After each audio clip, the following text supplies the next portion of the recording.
Oh, are you going to go through the SIMPEG part, or are you going to? No, we'll do it from scratch. Yeah, It's the same example, right? Yeah. Okay. So the goal of today is to do a linear inversion, but we'll do it from scratch. So we'll try to use as no SIMPEG. We'll just try to do it in pure Python, so that we can get familiar with the terminology and then kind of like the operations, the normal Python operations. So we will loosely follow this this example that's on the SIMPEG website, but instead of calling a bunch of more advanced operators, we'll just do it from scratch. I guess I would start by saying that, like any coding, there's multiple ways to do the same things. Some are more efficient, and that's really true in Python. Some operations are much more efficient than others. So maybe we'll also try to give you like the gotcha type of steps, and then Thibaut will complement with the way he would do it. Oh no! Already discussions on the method. I think the thing we can agree on is avoid for loops. Avoid for loops. Yeah. Oh, I love for loops. Yeah, me too. Okay, so the first step, like in any script, in any Python work, is to import libraries that we will need to do the work. And then today we'll rely on NumPy, and then I'll show you maybe one or two on the SciPy for the sparse operators, because that happens very often. And then we'll use plotting matplotlib to just plot the results and see what we're doing. So to import it, we'll do an import NumPy. And then there's a neat trick in Python, is that if you want to save yourself a lot of typing, you can rename the library on call to something easier. So usually we call it NumPy as NP, so it's much faster to code. And then we'll also import scipy.sparse as sp. All right. So just remember that now NP and sp are fixed variables that direct to the modules. So the NumPy is mainly for numerical solvers, and the SciPy is for what type of stuff? For sparse. Well, we'll use it for sparse operators. Sparse operators. Yeah. So when everything you have a matrix is not dense, and SciPy has like all the tricks to. So SciPy has way more too, right? It has like interpolations. You can go to the library and see what's in it, but it's a big project. Those are kind of like the core Python projects, the NumPy and SciPy, so you will always use them at some point. And then we'll import matplotlib. There are like better ways to do this in Jupyter notebooks, but that's how I'm used to use it. Yeah. You can use inline, but if you were in a script, you would have to import it. We can show the inline too.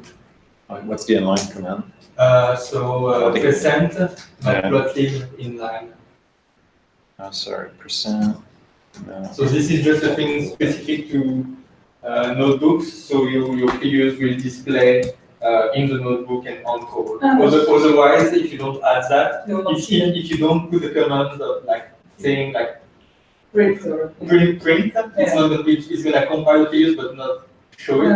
While this one just say that anytime you call a matplotlib object, it's just gonna print it automatically. And what does the percent do? Or just, is that a comment, or is that actually doing something? It does something. Pardon me? So you see here, I commented out. Oh, you need both. That's an hash. Do I need both? Yeah. Otherwise, you cannot call plot. Let's see. So sorry, what? Back again to the percent. What is? Oh, it's something for the notebooks. Like I think they call that a magic command or something like that. So it's just for just saying a live execution or something. Yeah. This one will not be executed. No, it will be executed. If you want to have a command, you have like the dash. The dash. You can write a command right here. Okay, and once you're done here to run that cell, you have a few options. You can either do a control enter, which will only run inside, Or if you do a shift enter, it will skip to the next. It will skip to the next cell. And there's also obviously the buttons here. You could run. I'm a shortcut. I like shortcuts. Shift enter. You should open a new line, ready to rock. The number that's counting up, like in 5, why is it counting up? It's yes, so it's just telling you how many times you ran cells within that notebook, right? So if you had the number 2000, you know you ran 2000 cells. Should probably restart. You probably have a lot of stuff. Okay. And also, like, so you see when you do like, shift enter and it executes, you have like a star instead of the count saying that it's running at the moment. And you can also see that at the top beside Python 3, like when it's transparent, it means that It's done. It's done. It's not working. But when it's blackened, that means that the kernel is actually computing at the moment. And the neat part with notebooks, Jupyter notebooks, is that you can turn any cell into just a markdown. So you can add text in it. Say, we imported libraries. Right? And then, and like anything, you can put this as a bold title. And when you run it, then it's just plain text. Yeah, a shortcut for that for the bold title, you just put like same thing as comment, but if you put one, it's a first title. Wait a minute, sorry, try that again? What happened there? So what did you do? I changed the cell that I had below. I changed it to a markdown Yeah, cell. I got that. Yeah. But then what did you actually type? I just typed. I first typed this, which is just plain text. Okay. And then like Markdown has different codes to Oh, bold, right, to make yeah. bold text or math. I see. So if you underline, and it has to be the same number of elements Not too. also- Not for this one. There's also the hash in front of it. that Yeah, I also prefer the hash personally. So one hash is title, and like if you put 2, it's subtitle, and so on. You can. I didn't found yet that I only saw it when I reopened it's changed actually to a heading, but you just have to execute it too. So if you do Control Enter, then it's changing directly the marker. Problem that I had yesterday is I did the dash, but it stayed in blue. Oh, because you need to execute the You need cell. to execute Yeah, it. that's right. No, but I just executed the cell. It didn't do anything. Because you haven't changed your cell to Markdown, so you need to go to cell. Anytime you want to execute the Good, same I thought. Or you can click on the code thing Oh yeah, too. yeah, and then just put it to Markdown. Yeah. Oh, okay. Now This if is you purely execute the cell. aesthetic, it doesn't do anything functionally. No, No, I it's, see. so you can add text to your things. So like most of these simple example, we try to do it kind of this way now. So like you add the explanation, the context, maybe some equation, and so it's like you have an example with both the code and the explanation of the example. Thibaut, what's the math string? What's to start, or is it just the cache sign? I think you can just write here with like with the cache number. Right. So you can also write math, right? Like in a LaTeX format. You can type formulas like that too? Yeah. Yeah, and then bias. So try that again. So you just type. It's the LaTeX format. So let's say we want to, today we'll do the objective function. So it's going to be phi is equal to phi d plus beta quad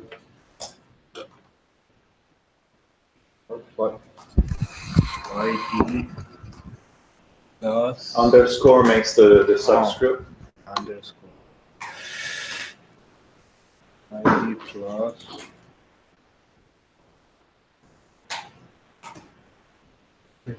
And then put dollar sign at the end again, usually, just as you would in LaTeX. That's right.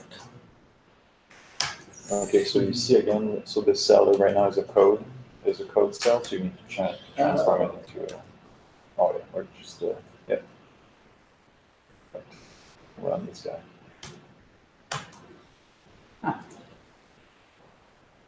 Okay. Everybody's okay with this? Can you just show my screen? I have a small question. Yeah. Just show my screen on the. Yeah. How do I get back what was, Your code. like what I actually wrote there? Sorry? How do I get back Double what? click on the cell. Perfect. Right? So yeah. for good usage, you would not use these code lines anymore in these notebooks, but you would do that as markdown text. Ideally. Yeah, okay. But it depends, right? Sometimes you just want to add to like describe a variable or something. Mhm. It's still good to comment your code as you write it. Yeah, okay. But if you have a bulk amount of text, It's it's better nicer to, to add it. As And what I noticed is that when this percentage thing, if I put my comment, because the line execution comment there was actually for that line, I wanted to put it afterwards, but then it gave an error. Oh, actually, is there a specific reason for that? I didn't know that. It's probably because of this guy. Yeah. Of the percentage. Yeah. Okay. So that's not something we should do. Okay, thank you. Good.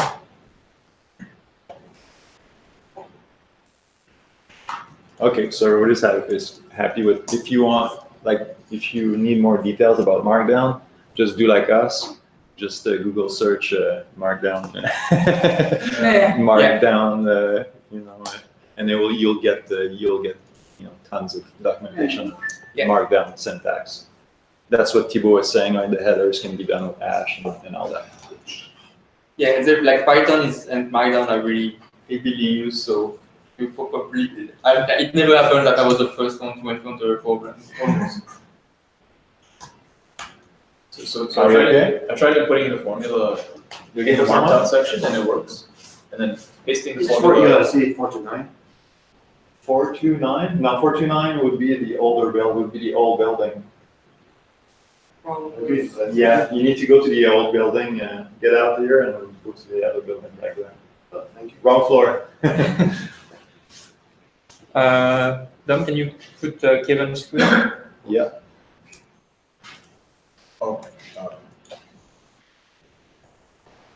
yeah, so I same, Because you're in code, you need to change that cell to a markdown. so it will only work in markdown. Yes. Yeah. So how did we get, was it double, what did we double?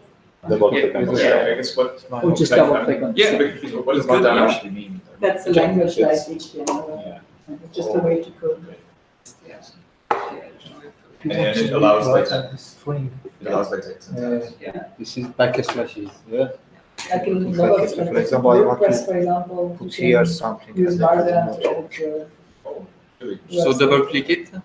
That'd be easy for equations. Yeah. So otherwise it's converting. Mhm. In double, yeah. So you And can it's the just same write more syntax text as here if you LaTeX. want, or in the next When step. you start writing Yeah. papers and all that, LaTeX uses the same syntax. So you learn it once, you'll have it twice. Yeah. Okay, so let's You can get also going. use LaTeX in like figure titles and legends and. That's right, you can add figures in when you start here. Making plots and stuff. Yeah. Same, using the same stuff. Okay, so let's start our inverse problem. So for the first, I guess the first variable that we'll need is to define how many variables we want to invert for, right? And we'll define a domain, and we'll be able to generate a model and kernel functions and all this. So let's just create the first variable called the number of cells. All right. And I'll use variables that we use in Simpeg a lot, so you'll get used to what it is. So NC, usually we call it for a number of cells, and let's say we're going to have 100 cells in our model. All right. So do you usually leave a space between the thing and Yeah. the equal sign? That's right. So I'll try to use the Pepe standard as much as possible.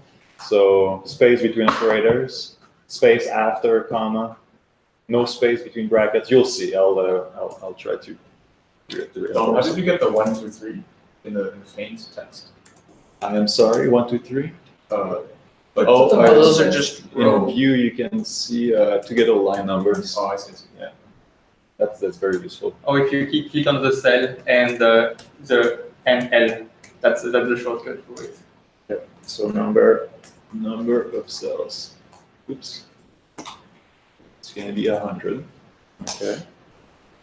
And now let's just define a vector. Okay. So we'll define a NumPy vector that will have the dimensions of our domain. So let's call this H. And we're going to do a NumPy array. So I'm going to do np.ones. Create a vector of all ones of length NC.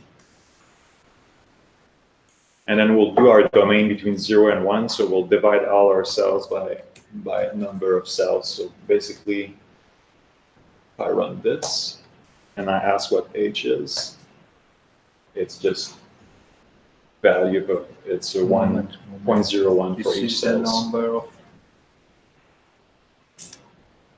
Yeah. Oh, syntax error. And then, so after the division sign, you also left a space, right? Yeah, So you this will, is a 1 you times want to 100, leave space so between 100 operators. lines and 1 column. Or is it the other way around?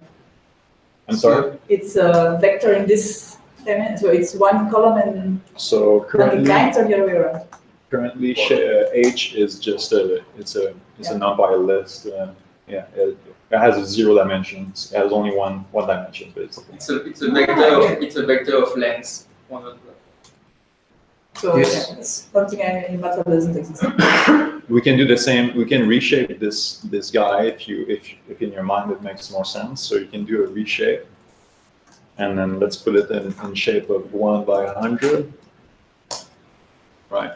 So now So if that we would be one line and 100 columns in this case.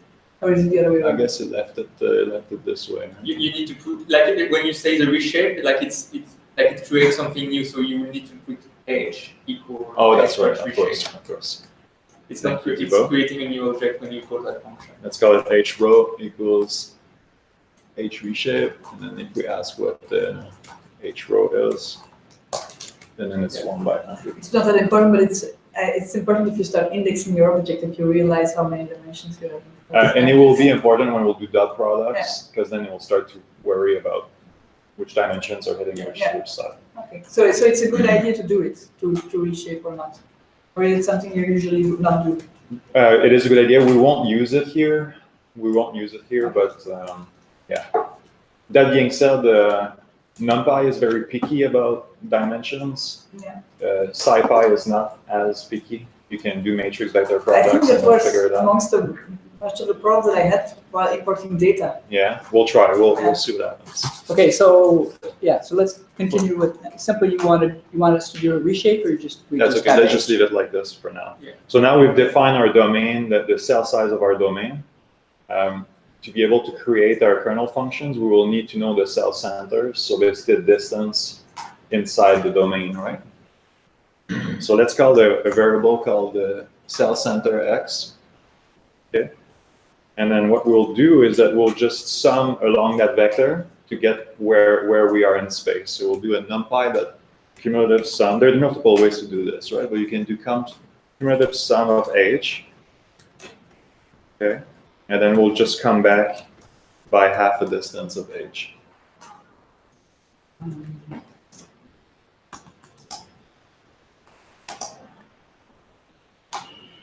Why is there a dot, like h divided by 2 dot? Okay, this is old convention, but if you don't put a dot, it's an integer. And then in 2.7, that would round your number to the nearest integer.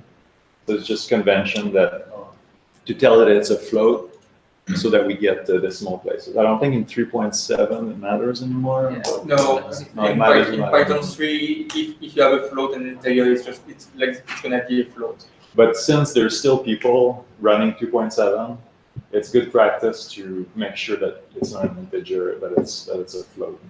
So conversely. So that if people run your code in 2.7, you don't end up with everything truncated to integer values. Does that make sense to everyone? Actually, I'm not so cumulative sum. So we've got our h value. Let's just take a look at h.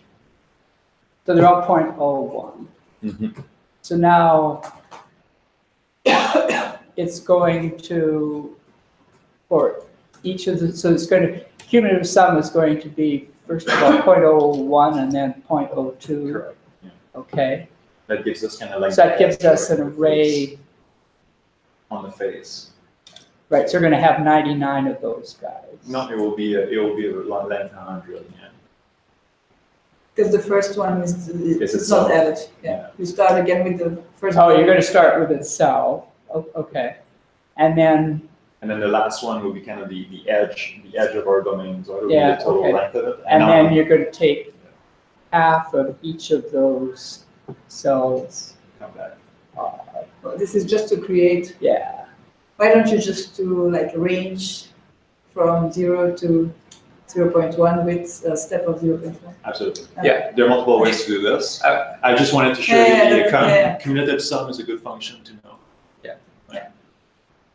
So is line space. Yeah, exactly. So you could Line do, space. you could Yeah. also do the same Lint thing. space, yeah. Like an What do you mean with line? Lint space, Yeah. linear space. Yeah. Linear space. Oh yeah, that's a good trick. Okay, so let's see. Watch, guys. So I know that there's a function called lin something. I'm not too sure how to spell it, right? So I'm gonna type numpy. I'll do a dot, and I'll use my tab key, right? And then I'll ask lin, and then there we go. So now I know that it's function lint space. I would add also something, like if you can just go in another cell, if you see a function that you want to use, like, oh, that looks like the one I want to use, but you're not quite sure and you're So, not sure and how then you to call it, What was you your, can ask you in do the question mark, notebook or what did you how just this do? function Tab? works. with the I see, so it gives you Yes. all of the All functions. the function that calls by The L. call starts with L on it. And so you could do a linear space, and what the function, and if you're not sure, yeah, as Thibaut is saying, is that you can just put a question mark. I guess you can do it here. Let's do a lint space question mark, and it will tell you how to use the function. All right, so it takes a starting value, stopping value. Well, you. And MC6 is not defined. So You put a question, sorry, what was and it? then you may have not Just get rid like of clicking this that. cell something else in front of it before you. So you need to execute the cell, otherwise here it just Oh, script that you oh, haven't run. And then, No, I mean here that means like if I write like something like a equal 10, but then like if I don't Well, run it's run it, like I because didn't, want you see I didn't run it. And now I call for a, it's saying it's not defined, so I need to run the cell, and now a is gonna be defined. So you probably did not run it, so this one, like if I do that, if you run it, now it's created, but it's because you wrote the code, but you did not execute it.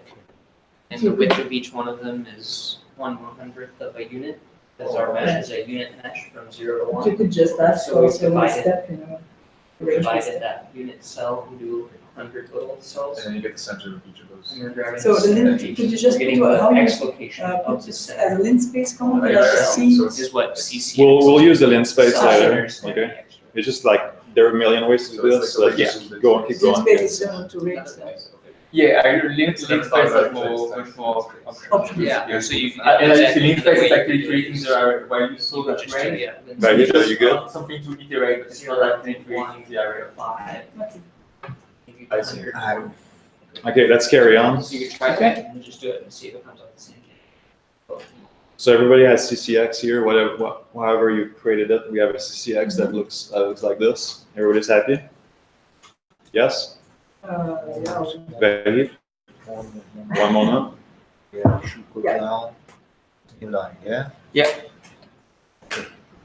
Okay, I'm just gonna get rid of it, clean it up. How did you I clean it? How forgot, did then you- to, just to, Escape, delete, escape D, escape D. and then just to look at the Cell. size of CCX Yeah. again, is it, just, It's a shape. Okay, just- so to Doug's comment, if you want to know the shape of your thing, it's your variable dot shape, and then you just run it. oh, CCX dot. And CCX is a cell center. Oh, you need to run this again. Where should we use this? Escape Okay. D. How to clean it? Just tell me how to clean it. What's your question, Rahim? Yeah, clean it. How do you clean it? How to delete the cell? No. You mean escape and D. At where? Right, Escape and D. so you click on the cell like this. Okay. Let's say I want to get rid of that cell, Okay. and then I do escape D Any and line. create D twice. Sorry, escape D twice, and it will delete that cell. You can, I think you can just do D, double D, and that deletes the cell. No, PC, no. No? I don't think so. No, because it will just do this. Oh, but if you're not, like if you just click on the cell but you're not inside it, Yeah, just click it, double D. Yeah, okay, sure. Yeah, that works. All the tricks. Or you can click on the little scissors at the top. Little Or you button can that has click on little those scissors. scissors. Okay, so now we'll create kernels. Okay, so we have our domains, and we want to create our what our forward operator is going to be.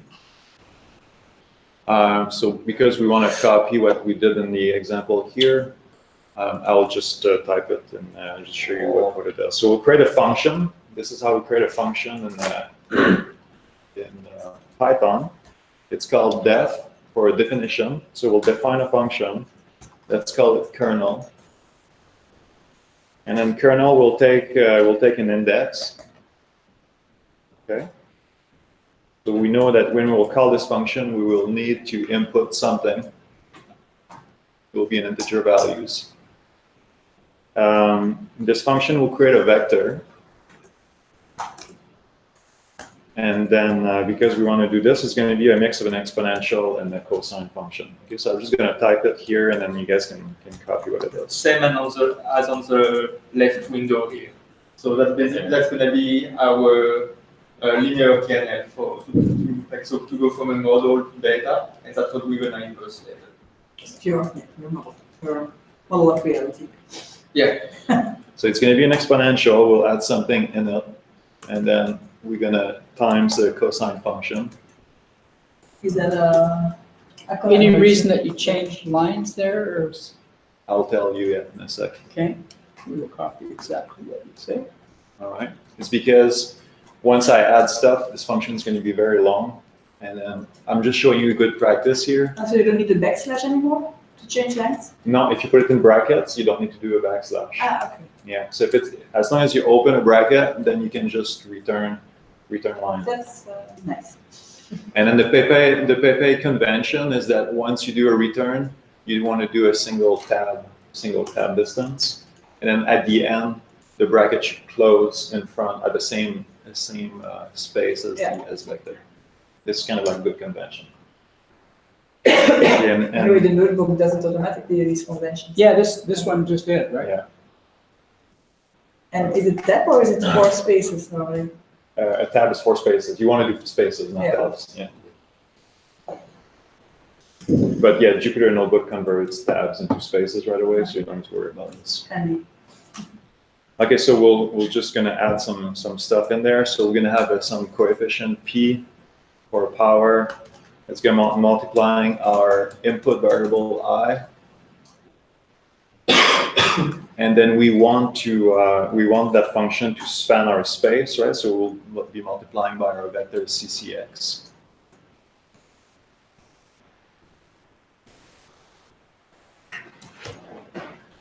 For the cosine function, we'll put a pi in there because it's trigonometric and we want it to be periodic.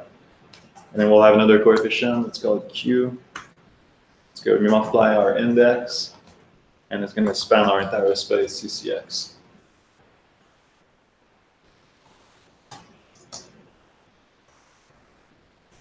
And then because it's a function, we want it to return whatever it did inside here, so we will return our vector out.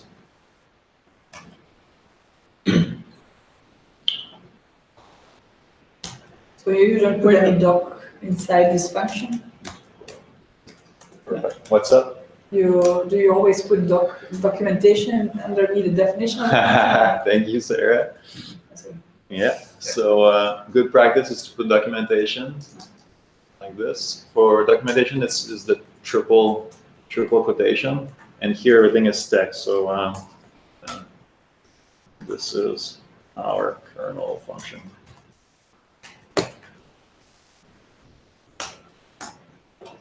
So this vocabulary, I don't know, kernel, that means forward operator, is that the same? Sure, yeah. This is our forward operator.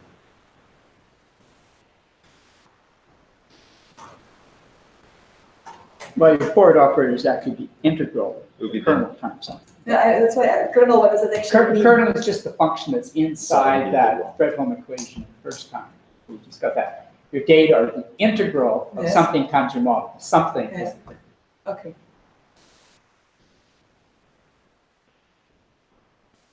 Okay. Everybody's okay with this so far? Just done. Vahid? Yeah. Oh, let's do something else about this one. Oh, I forgot. So currently, if we just run that cell, nothing has happened, right? We just created this function in the Python memory, but we haven't done any operation, right? We haven't touched this part yet because we haven't called this function. For you who are used to MATLAB, you can do the same thing in MATLAB. Just create functions like this using the function. And then notice that here it's going to be using these variables, right? P and Q and CCX that we've defined here. They're not defined inside the function, but if we defined them before, then by default it will use those variables. So let's just create them outside here. P is going to be minus 0.25, and then Q is going to be 0.25. Before definition. Before definition. So then when that function operates, it already knows what P, Q, and CCX are.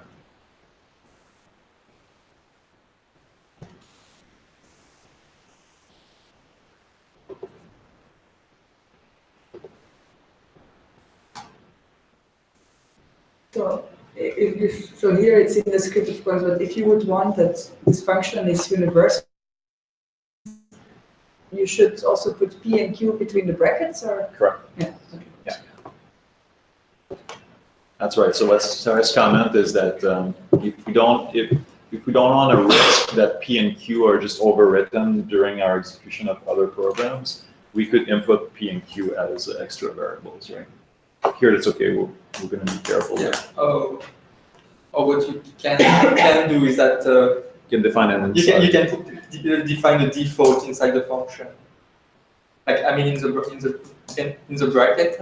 Oh yeah. Okay. There are many ways to do this. Yeah, but what's best practice? Best practice is to define inside a function like this.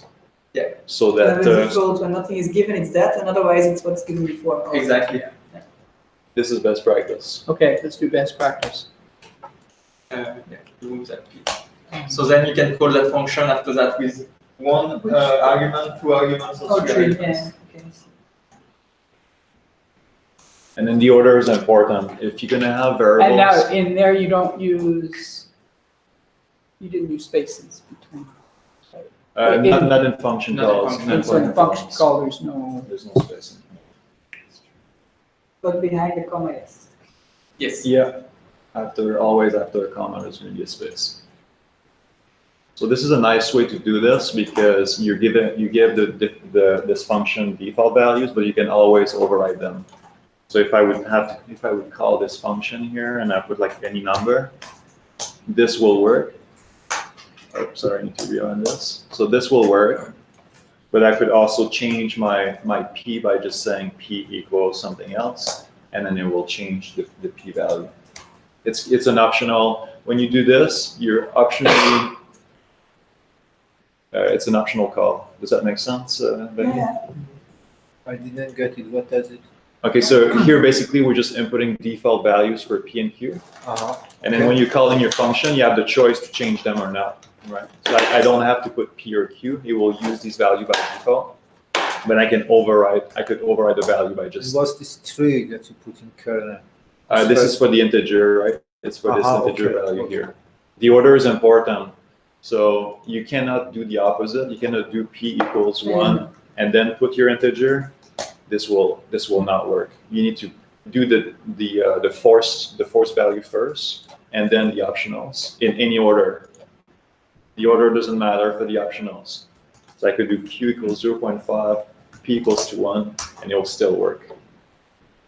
So this is a really nice Pythonic way to build functions. In MATLAB, this is a huge pain in the ass because if you create a function, you're restricted to the number of variables that you're inputting in, and you always need to put it in. var this function, and then you can, but you have to do much more than this. It's a lot of work. Whereas in Python, you can just have a ton of different options and then use them if you want them. Can you quickly show my screen, just in terms of this documentation that you would do? Would you structure it like, that's not mine? Are you still in? Huh? I'm gone or what? That's Yeah, I'm gone. Sarah, you're No here. internet. I want you to know that you are still here, just in case. That doesn't matter. I can ask you. That's it. You don't want to. I'll reconnect, but yeah, Okay. you can go on. Sounds good. Okay, so we've defined our function here, and now we will build our entire linear operator that will be our order operator. Okay. So again, there is like tons of ways to do this. I'll do it one way so that you see different Python functions. So let's just create first an array that will define all our indices here, and then we'll loop through this to build our full stack. Okay. So Or a new line.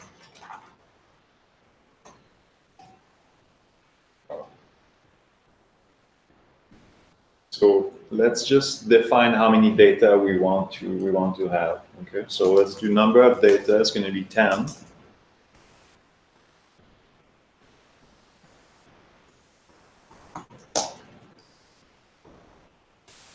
Okay, and then let's create a vector called I don't know, like our powers, and then we're going to do a range of length 10. Range does what? Range is Something similar as we did before. Like you create a vector with a certain length. yeah. Yeah, Actually, range it, yeah. how do you execute Is it?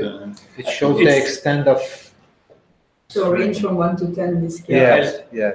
With a certain step that you can also define the third argument. You know what? Let's But use you- another one. Yeah, You've got let's change 0 this. to 10. You Okay, need let's. 3 arguments actually, Don. What's that? You can have 3 arguments. You can have start, stop, and the step. That's true too. Oh, that's sort of like linspace. Oh, yeah, it's similar. You have an invalid syntax. I think it's only different because it creates a list and linspace creates an array. Is that the difference? It just doesn't execute. I can't remember how to execute. Let's do it differently, okay? Let's do an numpy that the range is the same, but it'll create a vector. Oh, because you have Q and And then you forgot something. Yeah. If you tell a range or just range? That's another one. That's another one, yeah. That's Min- one. min- NumPy. Ranges of math, I think. Yes, this one. And we didn't import math, that's why it doesn't work properly. Yeah, it's probably that's why. Yeah. Yeah, we never use the maths package. Is it also good practice to do, n capital D instead of just ND? That's the question. Yeah, well, before. this is a hard one because there's some conventions for variable Yeah. naming that some people prefer using the camel style, where when you change your word, you uppercase. Some prefer to do a number of data like this, right, and then spell it out, and data. In the Waterloo course, I said all capitals would be constants, all lowercase would be variables. And then if you want to matrices. separate between words in a variable to make clear, use underscore. But yeah, I think you're using other practices. Yeah, Probably not for us- something that is. For us, capitals are matrices because basically our code is written as the linear algebra. So That makes sense.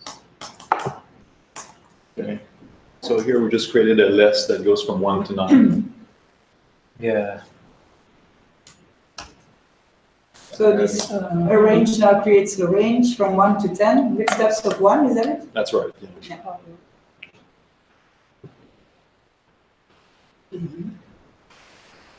Yeah. So yeah, the 10 is the last element is never included. That's also good to know. That's you can spell print probably. Yeah, Python start in the start at 0 for the index.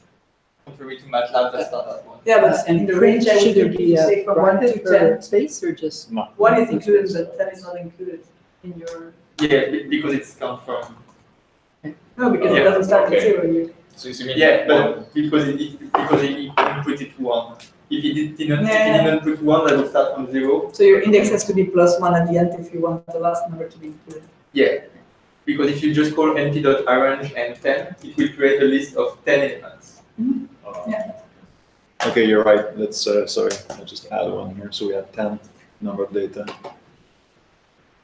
The comment is that in Python, when you specify the end of it, it doesn't include the end number. So we're just going to add an extra one so that we have a length 10. Okay. Could you go 0 to ND? Yeah, I just don't want a 0 because our kernel function is 0 is going to be a constant, right? Because we have an exponential function in there. Okay. Okay. I want to start at 1. And kernels is what? Okay. These would be all the different functions then. Yeah, so right now we're creating an empty list. Okay, let's talk about lists. Yeah. Okay, so NumPy is really good dealing with lists. And a list can be anything. You can in a list you can put the numbers together, right? And you can put strings as well. You can put together any type of variable. So a list is always something inside the two double Square quotes? bracket. Square bracket? Square brackets define a list. So in this case, we have 10 different kernels that we will create. Yeah, we'll stack all our kernels Yeah. into a list, and then we'll do an operation on that list to convert it into a matrix after. Okay, so let's do a Hold for. on, sorry, turn this back, what are we gonna do? We're gonna make a list of the kernels? Yeah, we're gonna create a list of vectors, right? And then after that, we'll stack them into a matrix. We could have created a matrix and filled it in, Yeah. Yeah, or we can just create a list and then create a matrix out of it. okay, Just different ways, because I want to be able to show you list operations. Yeah, it's Perfect. important. yeah, And perfect. then converting Yeah. lists into matrices, something that we often do. Thank you. Yeah. Then I'll have everything to get started again. Okay, so let's do a for loop, a Python for loop. So for, let's call it, I don't know. Index, okay. In power. Because power is a list, we can iterate on each item inside the list like this. So basically we're saying for all the elements inside power, get me the first one, second one, third one, fourth one. Okay, and then kernels. And we'll call the function kernel, and then we'll put in here index. I'm just gonna run it to make sure that it works, and then I'll explain. Was that a plus sign you got? Yeah, so this is how in Python you can increment, you can append on a list. You do a plus equal, and then we're just gonna append another list to our list. So at the beginning it's empty, all right? And every time we're gonna call this, it will add another row, another element to our list.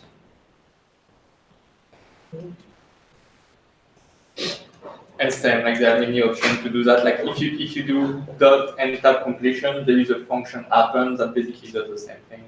Yeah, you could do the same as Thibaut said, as doing in the dot append, and just append what's inside here. Both do the same. Yeah, let's stick with one here. Both do the same thing. Yeah, I like the plus, but okay. append Alright. is more. I would like to see both ways. So we've got a list. Like, do we think about a list as being like just a one-dimensional array of objects? Is that how That's do right. you think of a list? That's right. Is that a list? That's right. For instance, let's for now ignore this guy and just print what's in the list. Right. So right now I'm just gonna print what int is, and just for the kick of it, I'm gonna create a different list of random stuff. something. Yeah, a list can have like any type of object in it. Here I'm creating an array of two. This is just integer. This is a string. Okay, and I'm just going to do the same operation. So here I loop through the elements of power, and I just ask to print what that element is. Yeah, yeah. All right, so I print to the string. Print to Oh, this, that's print to this. cool. That's cool. If you have an array, it can only be one type of object inside that array. In the list, you can have different objects. There's another type of Python object that behave like a list. It's called a tuple. Sometimes you'll see this. And the main difference between a tuple and a list is that you cannot change a tuple. Okay. It's not, you cannot mutate it. You cannot mutate it. So for instance, if our function here returns two things, okay, and then I run kernel sorry, it returned a tuple, and the tuple is inside the a round bracket. And if I ask what kernel 0 is, it's going to be the first element. It's going to be vector.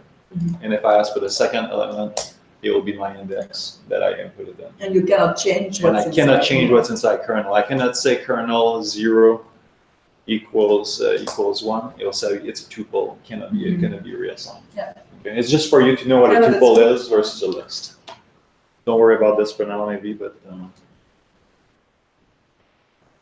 And I'm just going to revert my function the way it was. Same thing here. I'm just going to revert to what it was. Okay, so. So, but where did we make sure that so now if I print kernels, we have a list of arrays. Yeah. But where did we say that it had to be an array and not a list? That was misarranged. Is this due? Why did it become an array actually? How did we obtain the object array? How do you get By using, you know what I mean? Yes, I know what you mean. So right now, kernels is a list of array. Yeah. But kernel of index is an array because CCX is an array. So we applied an operation on CCX, and CCX is an array. So like the output of that operation on an array is an array. Can be inter or Okay, and why is arrays? CCX an array? Because we use NumPy? That Yes. automatically it's Yes, so an array. NumPy.com sounds automatically. We have an array somewhere. And Yeah. NP.1 is Want to also link it to data. an NumPy array. One sec, guys. Can you repeat the question, Becky? Yeah, can be input or data from somewhere else. We have an array, data, Yes. X, Y, G, and then we want to input it to In a file? You mean you have it in a file and you want to yeah, load in it? a file. Sure. We'll need another class for that. It's pretty simple with NumPy. It's np.load text. Yeah, but that's only when it's a table without any other format. Yeah, It's then easier when we have- Panda is good for this. Yeah, we can do another Workshop. class on data. So is there an end to your for loop? It ends at the end of the list. So you don't, it's not like Fortran where you need them. I return no. Or MATLAB, no. Python, exactly right. Yeah. It's gonna run till its end of course, and then whatever operation is done inside will be it. Okay. All right, so we have our kernel. So let's just, before we turn it into a matrix, let's just plot them to see how they look. Okay. So we'll create a plot. How did you go back from, get the cursor back? I think if you just type return, if you just type back your delete, it should bring it back to the. And then let's do the same thing. So just to practice, let's do another for loop, and then on your own, let's try to see if you can plot each kernel's. I guess I'll show you how. Once. In kernels. So now we create a list of kernels, right? So we can just loop through them, and then we're going to do a plot function of pp. Yeah, you don't need the subplot at the end. That's true, but It's just because we'll do more complicated operations. It's a good practice to Yeah. So sorry. what is subplot going to be? It's going to be like It's create an MATLAB. axis. You create an axis that you can. We don't need to store it, but you could store it. It's an axis. It's a plotting axis. If you, so you need to have something equal to plot that something. You can either just create it and don't worry about it, but it's good practice to create a variable so you can operate, you can do operations on. It's good practice. The subplot is defined in Python. This is a matplotlib function. You can create a figure like this, right? Figure equals plt.figure, and then add different subplots in it. Just like in MATLAB, you can create an array of subplots and just have multiple plots in it. Yeah, and Matplotlib has standard version on how to do that. Okay, so if you run this, you should be able to see your kernel functions. Okay. Sorry, could you backtrack a bit? What exactly is the for loop with the plus equals doing? It's appending our kernels. All the different kernel functions. It's appending our kernel functions, and then we're just using different numbers in here, right? So we'll be generating different kernel functions. So you mean the kernel function of order 1 and then order 2 Exactly. and then 3? Yeah. So we're using 1, 2, 3, 4, 5, 6, 7, 8, 9, 10. Okay. So the only thing that's changing in this function here is II. So each function will be 100 elements. That's right. In a row. That's right. And then Correct. the second column is the second order and then order. Well, currently it's just a list. It's not a matrix. It's just a list. But yeah, so the first element of our kernels list is going to be order 1. Second element is going to be order 2, order 3, order 4, order 5. And that's what we're putting I here. mean, it's quite intuitive. It's true. Just, Okay, so I think it's just the p and the q value that you've inputted here. So let's just look at Doug's. Doug has a slightly different. You see, Doug has slightly different kernels, probably just because of. Why is that? Oh, it's because you forgot your q here. So Mine you're Oh. Look at mine. Also, it doesn't Is work. it in- just right here, yeah. I shared the kernel function on the Slack tutorial channel, so you can just What's the problem? paste it from there if you want. It's plot. It's because you have nothing in your for loop right now. You need to indent your plotting function 1. For pp in kernel. So you see, currently you have nothing in your for loop. To be inside the for loop, this guy needs to be indented one block. So just go here and press tab Oh, Yeah. in front of it, in front of it. A new object figure. in front of your line here. Access is to create an object of access so that we can No, label them. just go right on your line. In kernels, you want to plot each I after. mean this.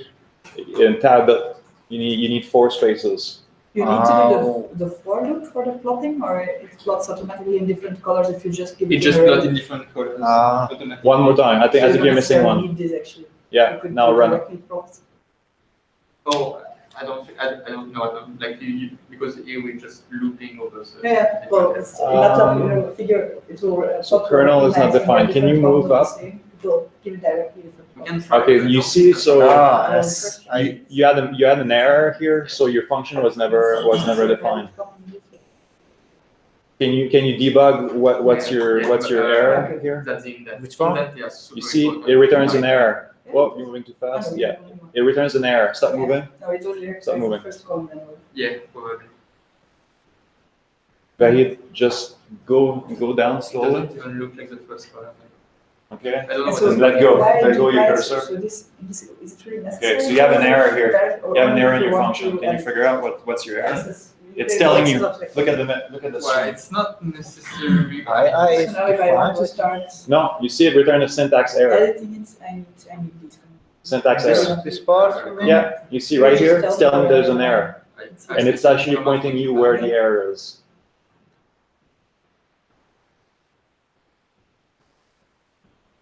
Get confused now with the different. Oh, I see. So you fixed it. you fixed it, right? You were missing a multiplication. You fixed it, but you didn't rerun the cell. So you need to rerun your cell. I'll run it now. So Yeah, it's so not this one like you you can want to change shift something. enter. Because Yes. this one is creating Now, okay. figures on the axis Yeah. automatically, but Yeah. it's good practice, for example, if I want to use like If you have different figures, you need And now different you names. run for the cell different again. things. yes, like axis, Which one? Run this one again. Lot. And you have a different label on there for them to add a title. Okay, go down a little bit. Kernel or like, kernels, there are I other think functions somewhere like, I wrote kernel, somewhere as kernels. With kernel or kernel. Oh, just to have Kernel access to is- this Yeah, you can have like You're fine. This You're one. fine. You go back down. Yeah, yeah.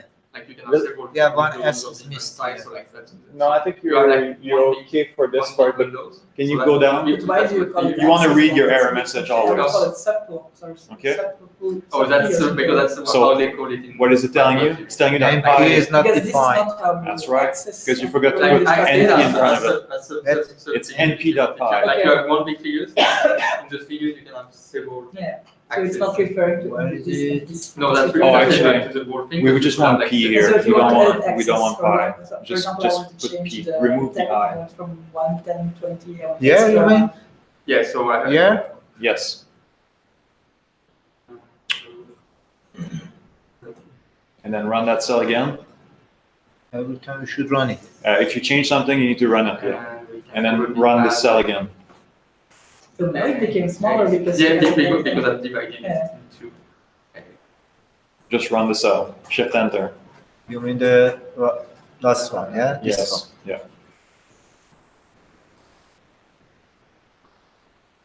So you give it, Ah. yeah, so that's what's confusing So actually. you just got one. Now you only got. Oh, it's because. Can you rerun it again because it crashed once. Just rerun it one more time. Okay. This one, this Rerun the plus. cell one more time. Yeah. If you have crashes, it kind of piles up the plots. It's just the other way around. Okay. What's Yeah. happening? The numbers are- Oh, I see. Okay, let's debug your problem here. You see that you created your Now you created your figures and your axis inside a for loop. So it's creating every time a new function every time. You want to indent all this one block Yeah, out yeah, so that yeah. you're outside of the for loop. I'm usually not creating my, with my, Okay. and I can matplotlib, we can create. You the- can select it all and do So what do can the you shift do? out. Oh, I was just creating to have accessible Yeah. windows, but I'm not creating the same way as done usually. Or put this, You this can one. do 2, 1 then. So 2, 1, 1 and then Yeah. 2, 2, 1. Regardless, you don't want that cutting function to be inside because right now you're two levels inside for loops. You're a for loop inside a for loop. You want to move this guy But you here did not put something in the second. outside. You want to move this outside because you're inside the for loop here. Yeah. You don't want this, right? This one. Anyway. If you can accent, You don't want the for loop to be inside the other for But I loop. wanted to Yeah, be yeah. able to You don't want Be that. able to change the. Move this. The axis where you can, you mean this figure, yeah? like same, like you have like. I want you to move. You then do I want you that to and move you this can like entire set, block here. for Here. example, Hi. set, Yeah, I did set X label, so like I can. No, you see you're So that is you're operated inside the on for this loop object. here. Oh, Axis. It's Yeah, so really set used. X Right. label. Your bottom for loop is inside. the of bond is for loop. important. I'll- Definitely important. Definitely important. The indexing, the indentation is super important, by the way. Here, because you're indented 4, that means this for loop is inside this for loop. You want to bring this Yeah, but block it's, on the maybe side. you remove the one. No, the second one. Yeah. Is it now okay? No, you need to just Yeah. get rid of your ampersands and just move everything over to the left. This one. Yeah, Yeah. so just try that once. I just Keep moving, as we said, all the way to the edge. We can create figures of different ways, just not using the same. Oh, yeah. What did you do now? And then This guy will need to move for here. Perfect. I think you're, one more. Perfect. Now run the cell.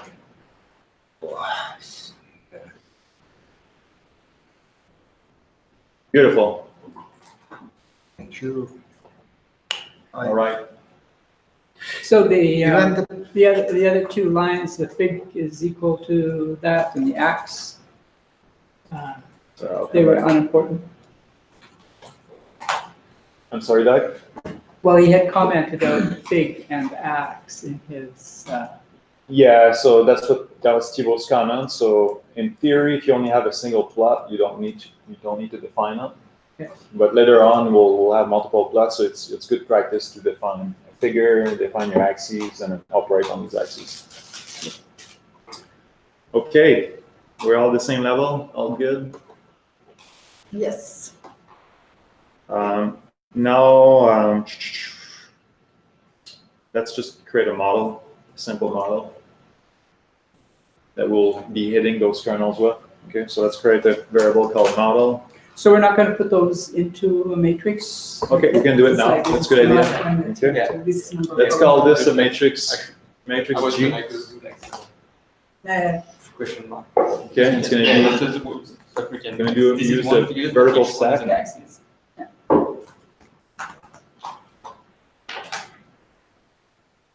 And what the NumPy vertical stack will do, Sorry, what are we going to do now? Sorry. we're just gonna create a matrix from the list of vectors. Why? Because yeah, we'll do a linear operators, right? So it cannot be a list, it needs to be a matrix. Vertical stack? That's right. So right now we have a bunch of rows that are all listed, right? And all we're gonna do is just concatenate all of them into a matrix. If it was a horizontal stack, it will just give us a long vectors. We can try both, right? Okay. So this is gonna be a 10 by 100 matrix. But if we were to do like a horizontal stack, it will create a 1 by 1,000 matrix, which is not what we want. So we think of each of these kernels, do we think of them as a column vector at this point? They're just, Yeah. how do we? There are rows, yeah. There are rows. That's right. Because we want a matrix at the end that is ND by NC. So your idea of a list, your mental model of a list, is that it's a vertical list, right? And then that each element is what? The list doesn't have a dimension, right? It's just, inside, we have multiple 1D vectors. And then we can append these, we can stack them back to back, or we can stack them vertically. So each of this kernel is, we can think about that as a row vector. A row vector. It is a row vector. Yeah. It is a row vector, right? Because we're inputting a row vector CCX here. With the type So function. the exponential and the cosine function will be are row vectors. Question mark. Got it. Question mark. I thought it was. Okay, so now we've got row vectors, so we're gonna vertically stack them, Yeah. and then we can do ask for the shape of G. You should get it. Say what it So there is not like you will necessary find if you go to on So the- 10 rows by- continue or something like that for Yeah, this, yeah. for this 4 Yeah, after that. I'm sorry, one more time? For 4, Yeah. so it's not necessary to actually Put in close there. this loop. No. That's a closed loop in Python. It is closed, yeah? It will just operate over all the elements, and then whatever change inside here will just occur. Maybe until the end. that's also because of the position, yeah? The indentation, that's right. So if you get out of the indentation, that means this is the end.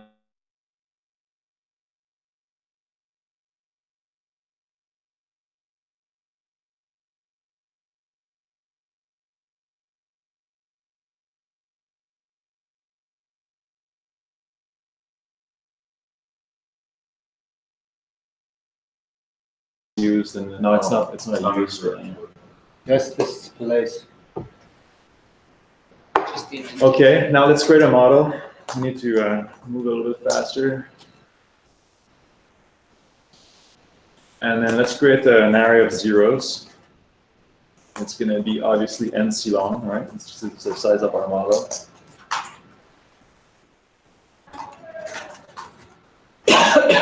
And then we will manually change the values inside. So let's say from 30 to 51, we're going to put a value of 1.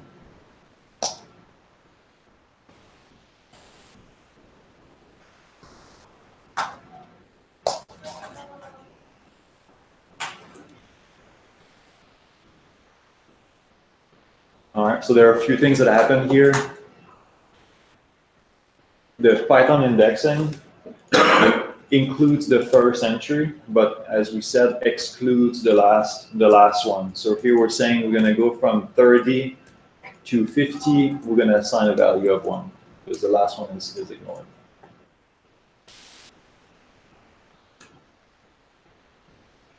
Model 1 to last.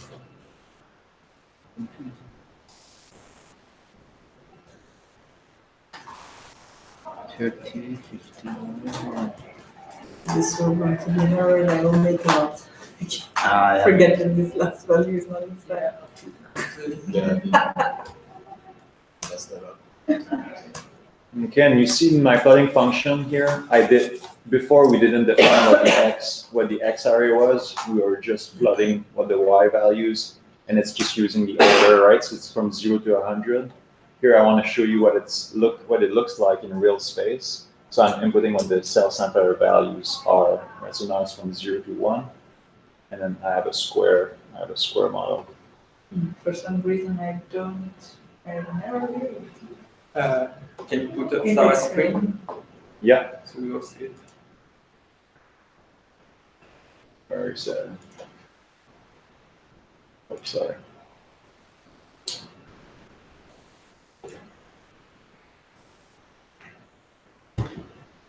Oh, not the comma between the 30 and 51 even. Oh, yeah, yeah, hold on. It's a column, not a comma. Comma between the two indices, the 30 and the 51.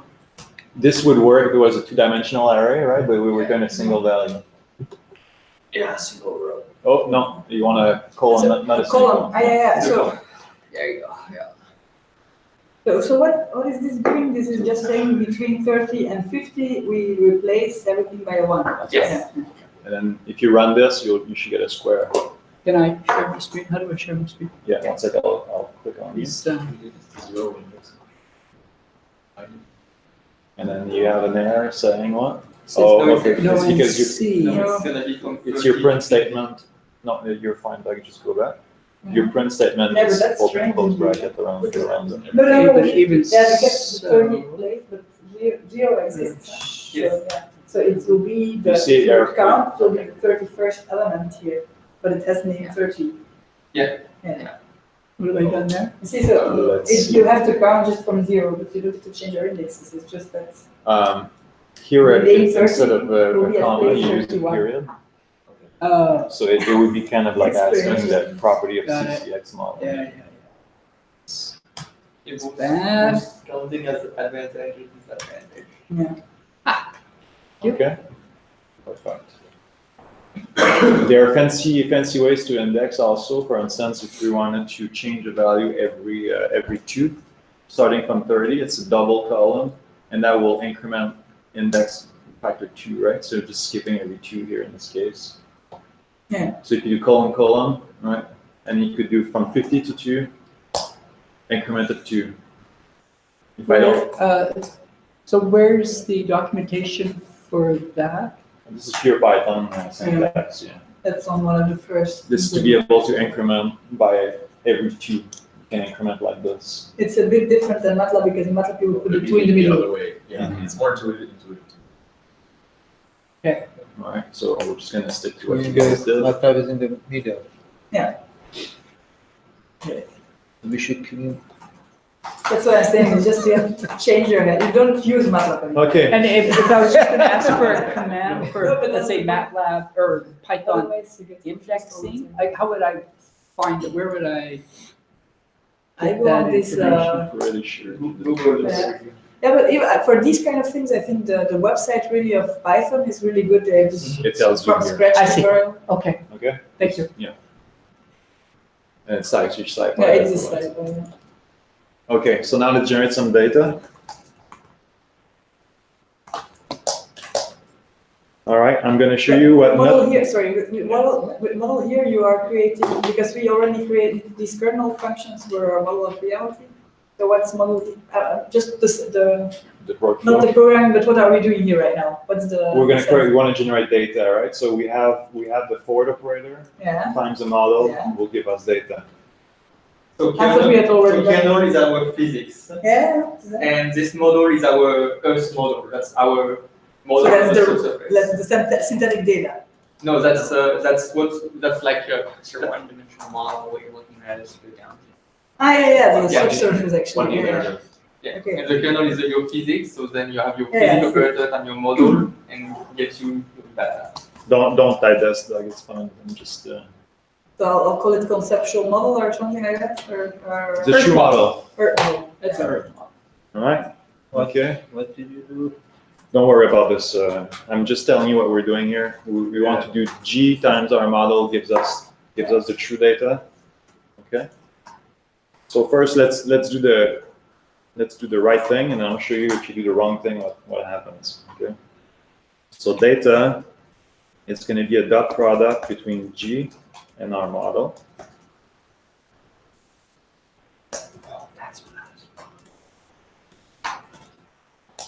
Okay, and then let's create some noise. Let's define first how much standard deviation noise. So it's called standard deviation of 1.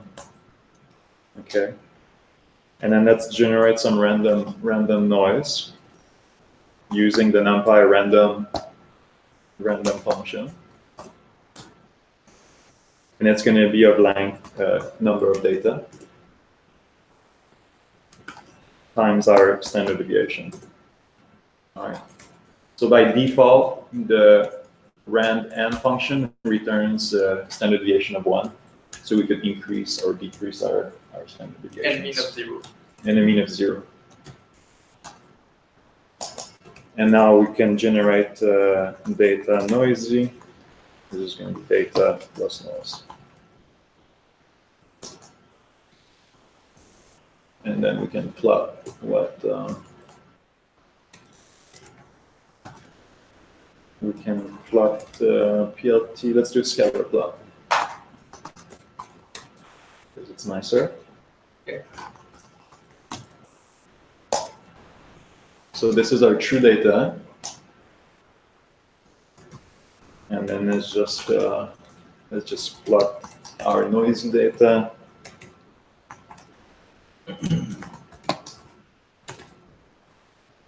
With some error bars on it. It's going to be standard deviation. So in here, where you did scatter plot, you've left a space then between elements. That's Always leave a space after a comma. Yeah. Is everybody happy with this? Any questions? set. Yeah. I'll go to the washroom and people can.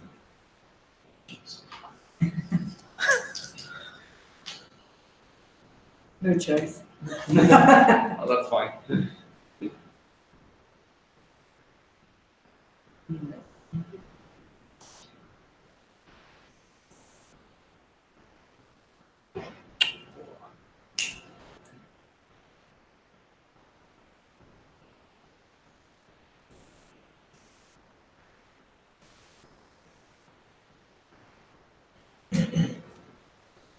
Sorry, this is dot products.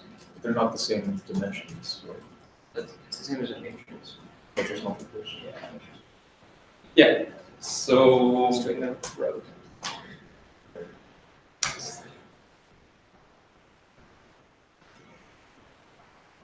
It's like the generalization of the dot product. They're not. So like if you look at the shape of G, so it's a 10 by 100, and our model it's 100 by 1. So then You did it 100 times.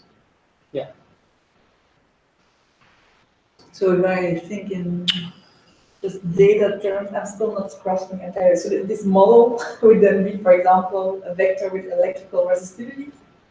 No, No, think about the Earth. Yeah, So let's say 0 to 100 meters. Okay, and then divide it into a whole bunch of cells. Yeah. And then this What is the we- value of the electrical conductivity. oh, You said. so. Yeah. So electrical resistivity or connectivity. Yeah, so it's your physical property And model. so then what we created before these kernels would then indicate that PRT would be the forward modeling of how the current flows. Yeah, it'd be not necessarily of how the current flows, but related to how the current flows, but it would be the forward modeling of the data, Yeah. except that your It forward would be mapping in DC going from is resistance to non-linear, resistance. right? Yeah, it's not. It's Yeah, non-linear. but You just gotta- to understand what the different things objects that we are creating. Think about gravity. Gravity's easier, right? Because it's got a linear kernel function. Yes, So now if I've got a density structure, yes, and now I look at what the gravitational value is, Yeah. it's some Yeah. integral So, of the okay, I density with it. So the thing that, that 1/r² function that you multiply against is your kernel function. so the data here, the generated data, is a synthetic data using our forward model and our structure of the Earth. Perfect. Yes. So the data, just think about them as the inner product of the kernel and this function of the Earth. Good. Can I also just go to the watchman first? Yeah, we should all do that. Yeah. That's the power of suggestion. Am I right on this on the whiteboard, the inverse problem? Sure, yeah, it's good, yeah. Well, actually, we should, If we want to do like this one version, I can type it here too.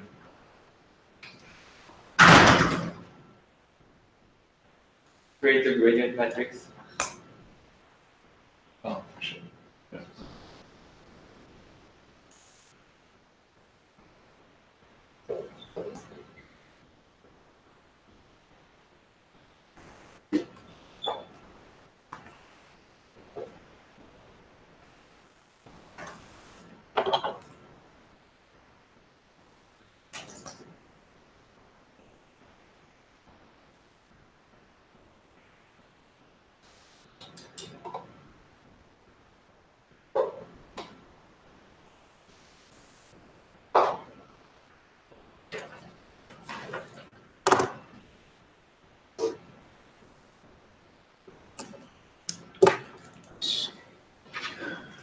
Yeah.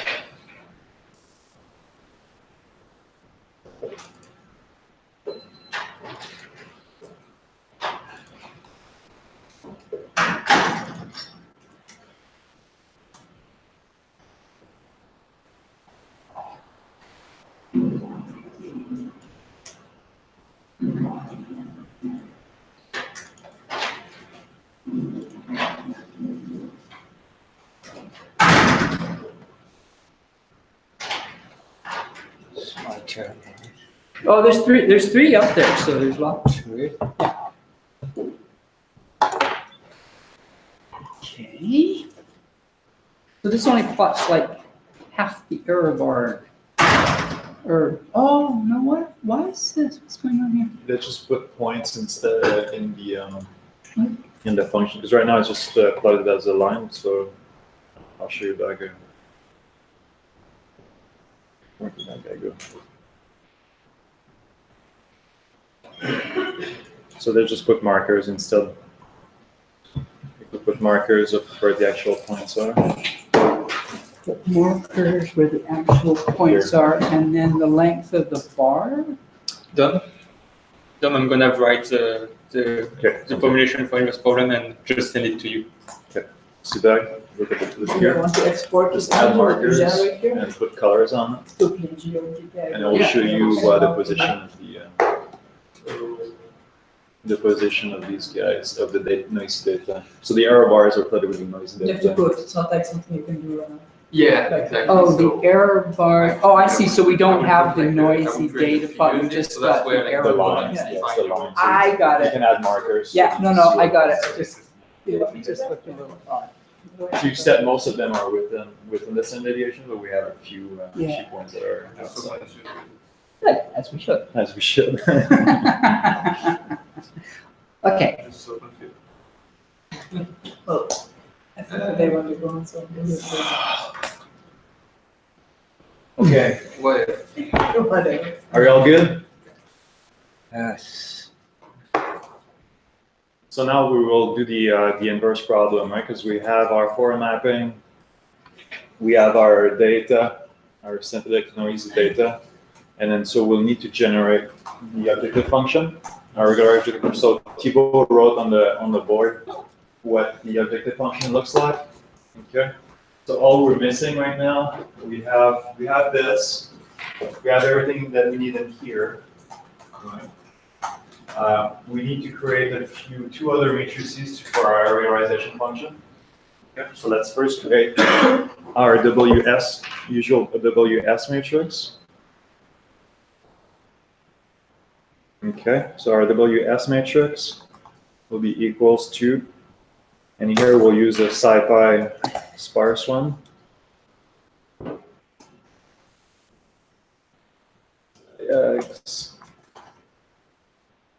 And then we will put a vector on the diagonal matrix, and the vector is going to be our cell size, right? So we'll put volumetric elements in it.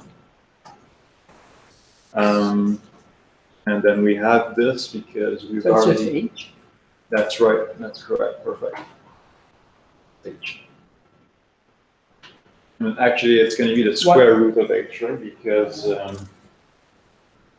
Because we'll be a transpose, the WS transpose. So here it's going to be an NP that there's multiple ways to do this, but you can use either not by square root. I will use this guy here. So in Python, the exponential is double power. That's an exponential. I'm square rooting H.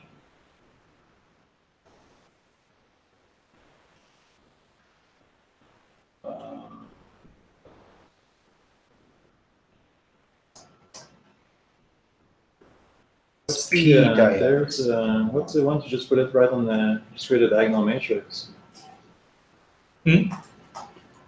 Without having to do all this extra stuff.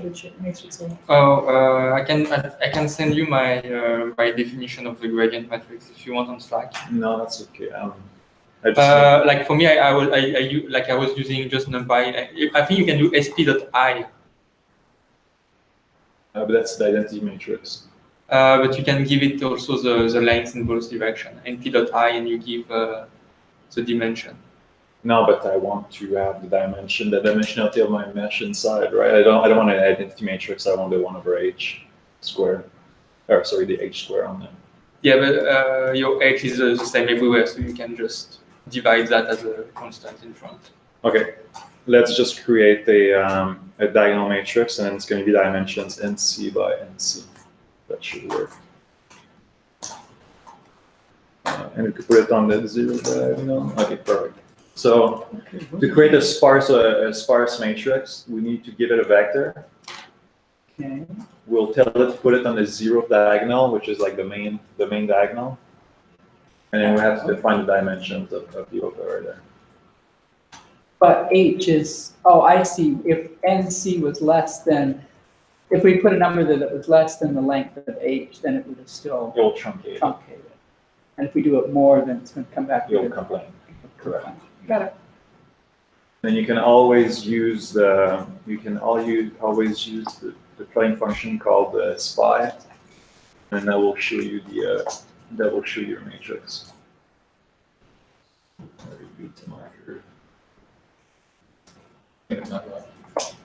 Yeah, and that just shows you what your sparse matrix looks like.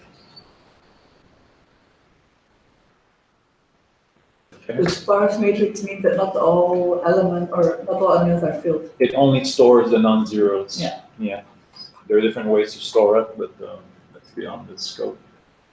This is obviously much cheaper than to do the NumPy diagonal, because NumPy diagonal would store all the zeros in memory. That's so good. And then when we're going to do a matrix vector product, it's a lot cheaper because we'll only do the operations for the non-zeros. It's not going to do all the zeros. Okay, so this is our regularization for the smallest term.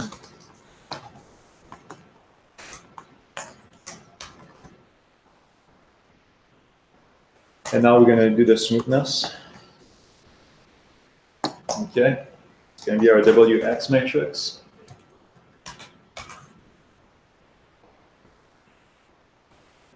What we want for this one is -1s and 1s to calculate the gradients of our model function, okay? So we will do another sp.diags.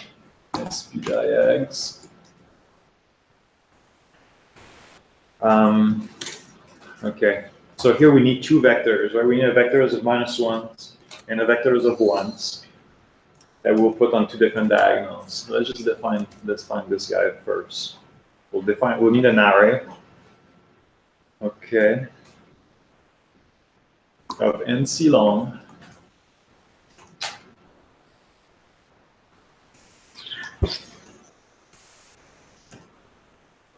Do you need You're small? gonna do it NC small long? And we'll truncate it as you said, as you Yes, pointed small. out. So like Smallness. oh, There's John? smallest. Smallest or smallness? What's that? What is that? Smallest. No, Like the most Double small. S. Yeah. Like, can you show? Hmm? Can you show what you want to? Yeah. So basically here, this is this term. So we try to find a solution for our inverse problem. Yeah. But at the same time, we want to find a solution that Where has did you find? a minimum No. Yeah. One second. smaller yeah. size. And the second term, the smoothness, is that we want to minimize its size, but we want also to minimize its roughness. We want it to be smooth. Oh, okay, so you have two terms in your regularization.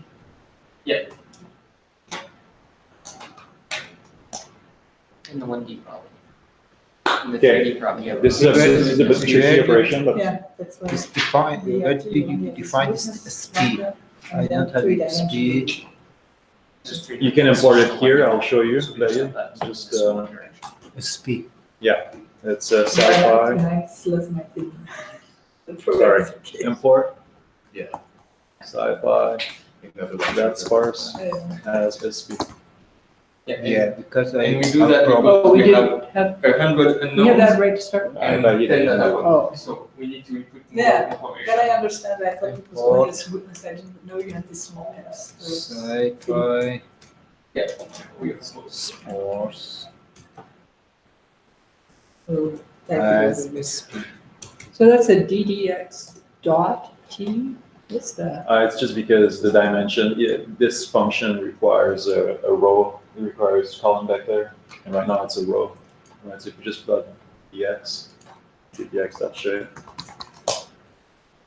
it's a column vector, but that function requires to be two rows.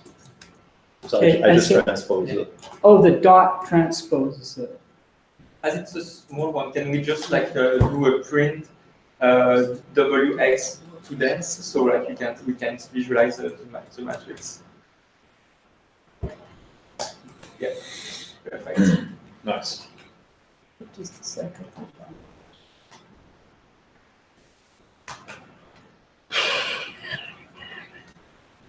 You're not gonna have to do this ever again. Simpeg will do all the operators for you. No, but I think it's good at least to realize, and it's not something I could do myself. I guess we got something here, right? Space. Where? Well, we forgot our h's, so in theory we have h's in here. Because it's a gradient operator, so you should have a 1 over h. Whatever you say. Times the volume. I must say I don't follow everything. Yeah, and so if your goal is to regularize with the integral. That's right. Size.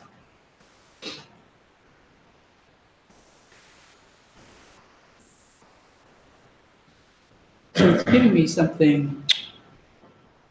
Okay, I'll just switch your screen 1 second. And Hold on. Yes. And you don't weigh by the error somewhere? No. Oh, In that's the fine. in the data I got it. in the data. You got it? Yeah, Okay. I can add that. That's the only thing I But understand. so what did we? Oh, and then what did you do? What did you? That's the difference. What were you You can convert your sparse matrix to dense, and then it will show you what the zeros are and everything. Oh, the We rest never I don't it's just know, for this I don't know for about the to see what the error. matrix looks like. So WX. Oh, two increments. Yeah, it's something. This is a very bad idea usually because it Often creates these giant synthetic stuff, they matrix. are great until So it you gets put small. them real data and then it all goes into. So that's where it's done. You have like Yes. this WD And then- matrix and it's one And over then the if we standard did The shape. shape, And so that's the, Is it the third WX thing we have shape to then? Yeah. apply, because the third term, that's the third term you'll have to apply here. Yeah, so that's the data mix fit. 99, 100. Right. Nice. So it takes about 100 and it's only the inner. Nice. What did normally 1 over DDX No, multiply. it's not the same. Oh, but because it's, I put it in. No, no, separate it's way. the Transpose. Oh, okay. So transpose already means. squared. Dot T Yes, of the Dot T T means is transpose. If Norm is root. let's suppose I just wanted to Okay. And- take and that, is that put two the, make it into subscripts 100 by that 100 and put like Yes. a 1. The square of On the the- eight, no. Yeah, I'm just not familiar with the notation. Right, how do we, like, could I put WX 100, 100 equal to 1, or what would that? So you see it here, instead of a -1, I just let it full I'll size. take your word for it. So now I have a -1 at the end of the last entry. Ah, okay. If I just reduce the last, I just truncate the last row, just do a -1 Okay, here. yeah. Now it's 4. Nice. Sorry, and these two dents, what does it do? It's just to see it. Never see do it. this, never do this in normal life, but just for you to be able to see it. Because now I convert everything that was empty, it converted to, you put a 0 Ah, yeah, instead. So this is a very expensive matrix right now, right? I like expensive. That was the problem, it's big. So let's say we do the product of WX times a range. What would you guys expect to be happening?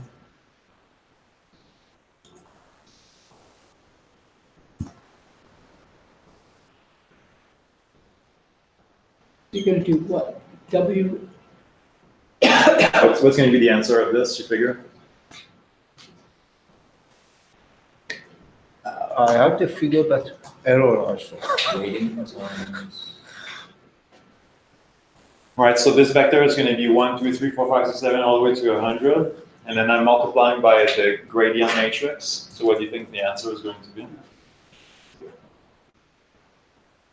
It's all going to be ones, all ones, right? Because we're incrementing by 1 every time.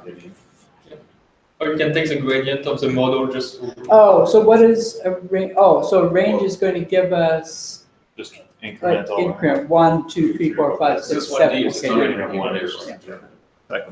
Yeah. It's just Where you think text gradient- check our gradient operator. Yeah. This is a good idea to do this because let's say we were talking earlier, what if we leave it full, so we're gonna have a -1 at the last row. If we do the same operation, then you see it, our last gradient is gonna be huge. Because we're not doing the last phase doesn't have a cell on the other side, right? Oh.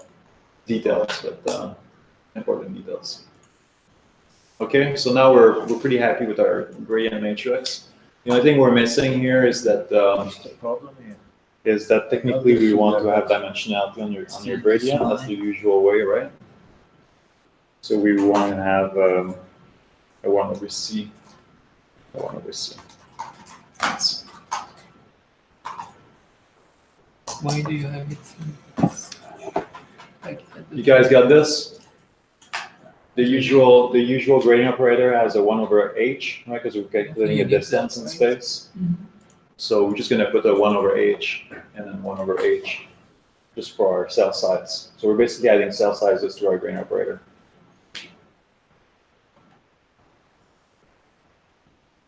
Okay. Ooh, Do you this normalize doesn't to the mean, like, dimensions? cannot- yeah, it's like, Spacings? Now can you put again your, like, oh yeah, your DDX is like that, yeah. One. What's going on? It's for valid. So you could divide by Like, the spacing. so Still have this issue on that one. Can, I have the figure, but like, yeah, I think that we need No, to, no, no, that no. need to be an array. Your bracket is at the wrong place. Your rear round bracket, this one here needs to be here. Oh, yeah, right. why, okay, instead of doing 1 over nc, like if we just really actually want, we have the h's, right? Exactly. So we got done this. let's actually do that. Sounds good. So Doug's proposing that instead of creating it from scratch, we could use our h's. So let's just do that. What did you do? So that you had the bracket at the wrong side. Too many buttons. Like this was it. So instead of doing this optionally, Ah, we could just concatenate our 1/h's, right? So we could say ddx is equals to np dot columns. So we're going to have two columns, and we're going to do 1/h, and then minus 1/h.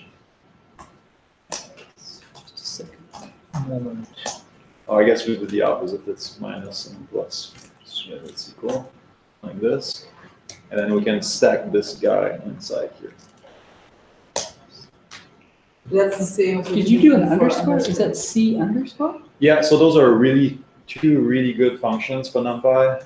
It's either R for row or C for column. And then so we're grabbing two vectors and we're stacking them side by side as two columns. Those are really good functions. One, if you call the function that that would be np.array and bracket or np.concatenate bracket, but this one are like shortcut to say like np.r will be the array and np.c is the concatenate, but it's just faster. You will see it a lot. Okay, so now we got. So like two columns and you stack them. And then Yeah. we can do the same C operation. H. concatenate two columns.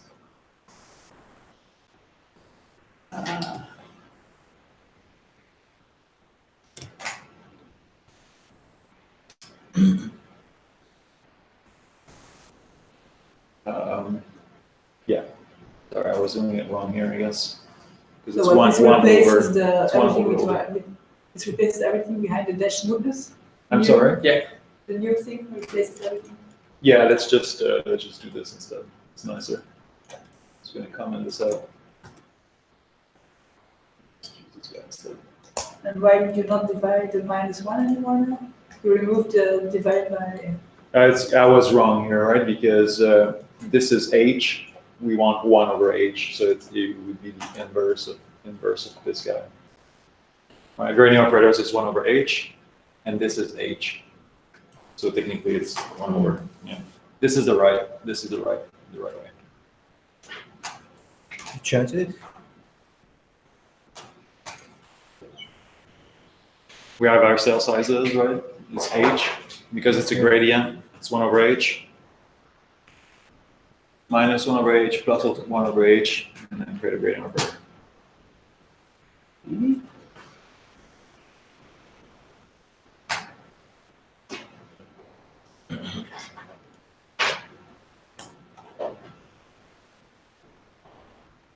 Okay, now I need to get going in 5 minutes, and I kind of want to see you invert. So let's just do it, and Thibaut will finish up with you. You guys ready? All good?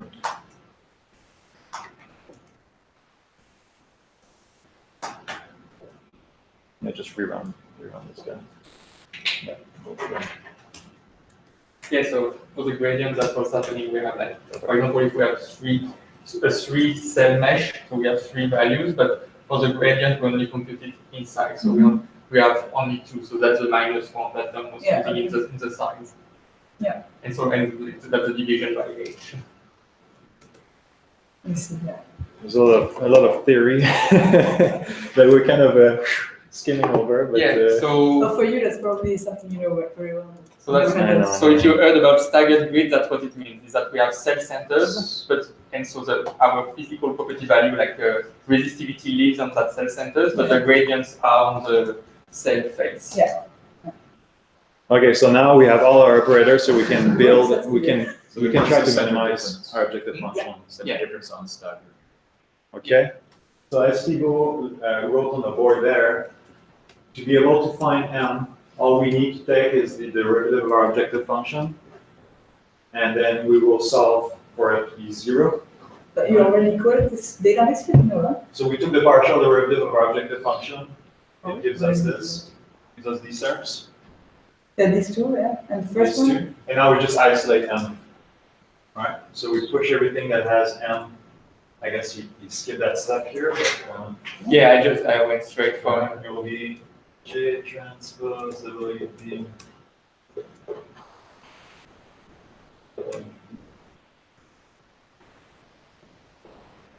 G plus beta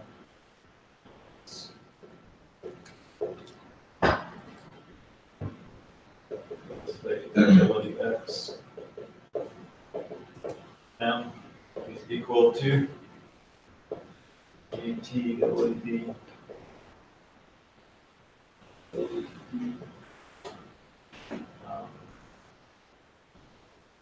D. D, yeah. You don't have the answer. Missing the WD here. No. Yeah, Yeah, WD okay. transpose WD. Right, and then if we take the inverse of this matrix, that's what Thibault wrote here. So we'll, just for now, you guys can go through it later, but we'll define this as A. And this is our right-hand side. And we'll call an operator to find the inverse of the A matrix onto this, and that'll give us the model.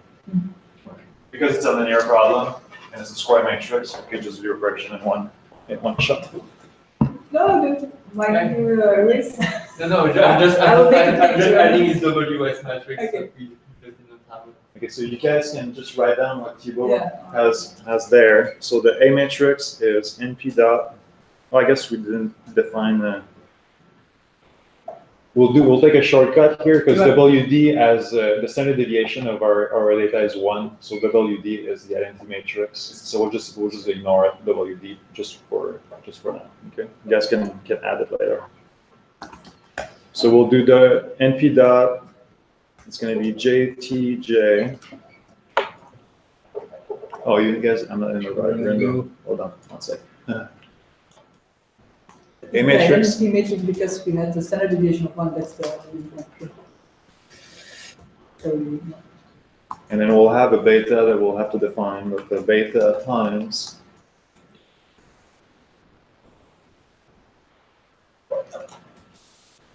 And then we'll do a bunch of NP dots again here. NP dot WS transpose WS plus NP dot WX transpose WX. All right, that defines our A matrix, and then our right-hand side is NP dot G transpose beta noisy.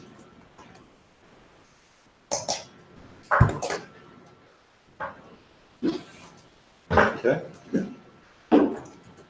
This is exactly what Thibault wrote on the board. I guess we didn't define what beta was, right? So let's just right now put a beta of 1, beta equals to 1. And then what else are we missing? Missing Yeah. alphas, right? Yeah, but that's probably fine for now. That's probably fine for now. Yeah, we're just gonna plot the L curve with different beta. Yeah. Okay, and then we can solve for M now. And we're just going to use the magic function from NumPy in algebra.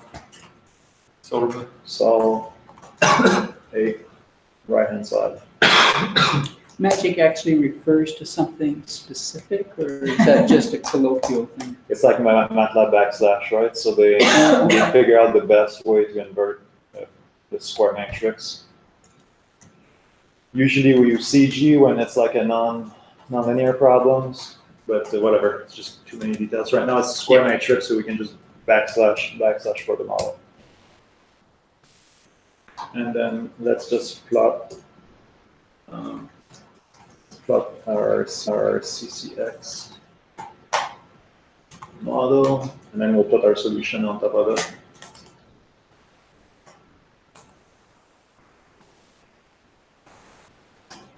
And let's just put it in red so that you see the difference.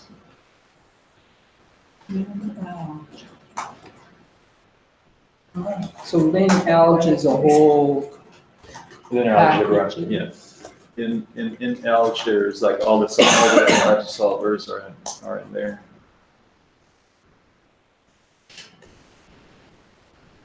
You only solve it for one specific value of your Eigenvalues, data points. LSQR, Yeah, okay.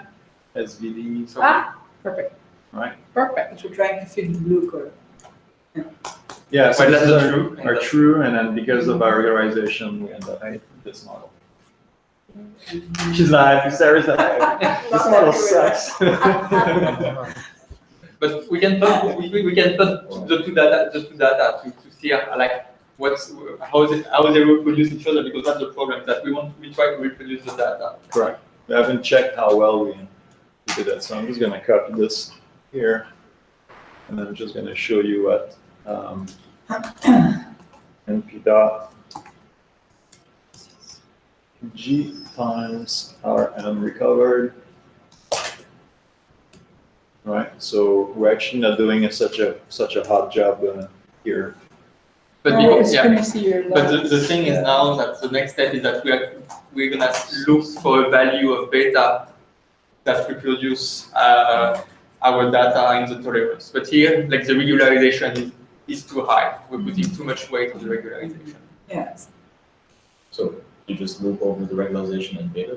Yeah. To determine. For a linear problem, yes. Where's your last line for plotting? That nonlinear would be. Sorry, that- spaces too Just large. your last line. For nonlinear is that your wow. G operator change at each Your operation. recovered model. Yeah. Plot. Like your matrix G depends on your model. So what you're doing is like you start from a point, you take one step, you change n, you change Oh, your I see. matrix, you then really recompute and you Okay. just take gradient step And then, until you It's reach your just data. change Red. color, yeah. oh. And here G is constant. Double Here close is or G is just- constant. So that's why it's Both linear. are both will work.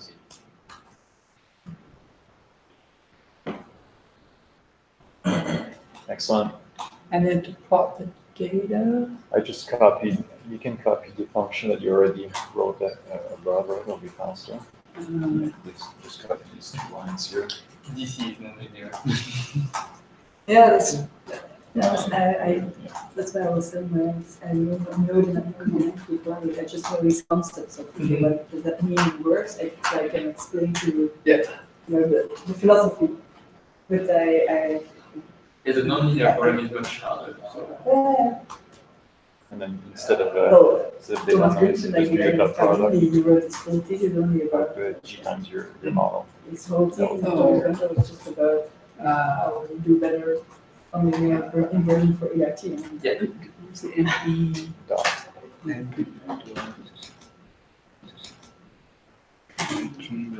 dot, and then But I think G you need star. both sides, and G, also people yeah, that G comma. would understand. and The way I do not feel close bracket. ashamed that say that I don't know what that is, because you also need the people that need to know the, yeah, and also the, Nice. like the data. You want to actually do something with That's the sweet. data. It's only about Okay. conversions. No, this is great. Yeah. Oh, absolutely.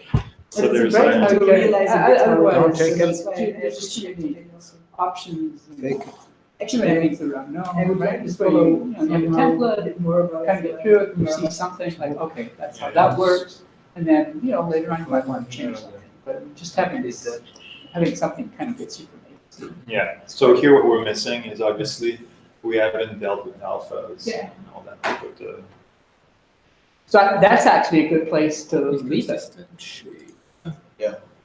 That's cool. This is actually a very good place to, because you kind of got through, sort of got something out, fit some of the data, doesn't fit some. What's going on? What could you change? Why would you want to change it? I'll just show you what I did last Okay, time. so this one doesn't have the Is right that shape. in Jupyter Notebook, Yeah. Sarah, in Jupyter Notebook, you have the options to add the widgets. So you can have, let's say for instance here, I'm putting beta as a free variable. And to be, I'm just doing the exact same operation here. So you can compare different answers if you change beta. It's Oh, super, really? super easy to create And apps so like where this. did you do that? Yeah, okay, perfect. And it's Now- widgets then. It's a widget, yeah. Yes. And here I just added three widgets, shape one for the alphas and Yeah, one for because it betas. does the right shape. And then you can just Even it change. can So you be share also your code with inconvenient us, that we can format look at that? steps. Yeah, I can post it now. WX. Not, But it I still have a it was never working. used. I mean, it was doing a matrix, but it was not the matrix that was doing what we wanted to do.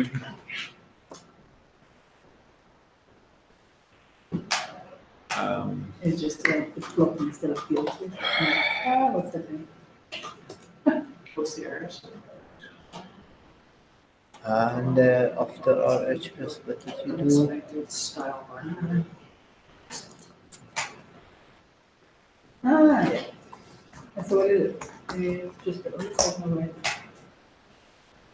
So I could, That's the way I do it. you can send me your notebook, I could just put it in my Scratch notebooks as Dom.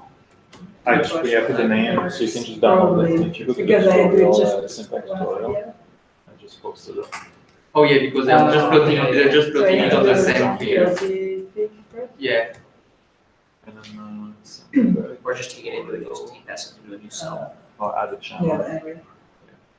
Ah. Okay. Figure. Oh, you're right. It's figured, Yeah. Tutorial.